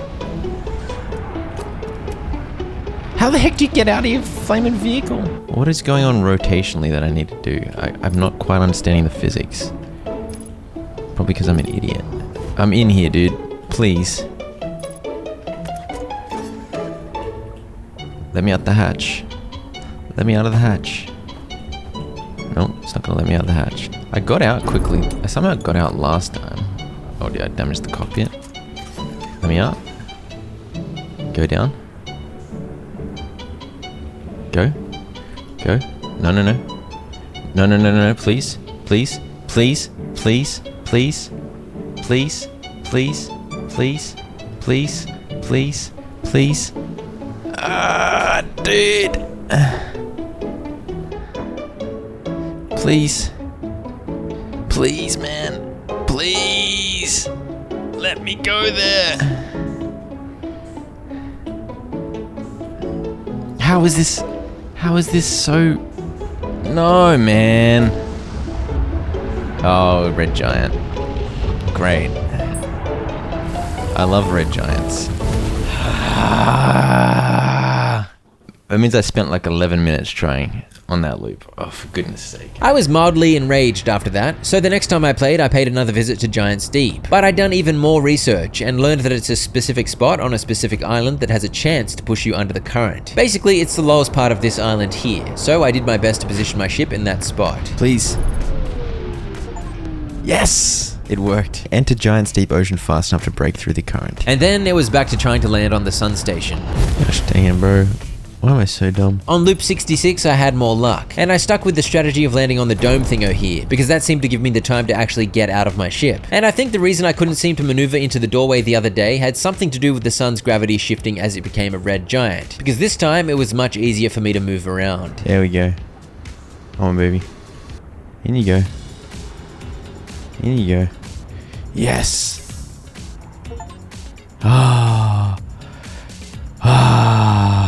Finally. It's 4.6%. It's pretty high, man. I reckon 3% of those are people that didn't realize they could use the warp tower and they just kept trying to land on it. Oh, for goodness sake. Alright, good. The final achievement here, Beginner's Luck. The rest of the achievements require the DLC. This is the final achievement you can do with just the base game. Reach the Eye of the Universe in one loop. For this, I had to embark on a brand new expedition, and it took me about 50 loops to get to the Eye of the Universe last time, but this time I was gonna have to do it on loop 1. I of course began by grabbing the launch codes at the museum, and as I said hello to the Nomai statue here, loop 1 officially began. The first thing I did was head to the Ember Twin, where I scanned the Escape Pod 2 distress beacon, because scanning one of these adds the distress beacon frequency to your signal scope, meaning I was now able to scan for the other escape pods, which was gonna be very handy once I headed to the Dark Bramble. Other than that quick detour, this was exactly exactly the same process as usual. I waited for the sand to drain, I visited the Ash Twin project from which I stole the advanced warp core, and used the distress beacon signal to navigate my way to escape pod 3. I followed the trail of lights, I shot my scout into the little seed, I flew into the big seed, I coasted past the 3 goobers, and on this particular occasion, the enormous anglerfish was being an absolute goose on the loose. It's looking at the bubble wrap. It's just staring with its blind eyes at the bubble wrap like a lunatic. I respect it. I headed through one more seed, made my way into the vessel, shoved the coordinates in there, and that was mission success. Reach the eye of the universe in one loop. Don't mind if I do. That took me less than 20 minutes. I'm not sure why I didn't just do that the first time, to be honest. And with that, I had completed 100% of the base game of Outer Wilds. And this is where I had to decide if I wanted to include the DLC in this video. And I decided no. The DLC has pretty good reviews, so I'm sure it's great, but I felt like the story was so neatly wrapped up. I wasn't inclined to go further for now. The base game of Outer Wilds is such a fantastic experience with a trippy and outlandish, yet very satisfying ending. And there were some pretty cool achievements to hunt down there too. I was happy with my experience and I simply did not feel like playing the DLC for now. So that, my friends, was 100% of Outer Wilds. And maybe one day I'll be ready to play 100% of the Outer Wilds DLC, Echoes of the Eye. But for now, Success! and don't forget, Dragon City awaits. Click the link below or scan the QR code and get a special bundle with 15,000 food, 30,000 gold, and the very rare Iceling Dragon to get you started.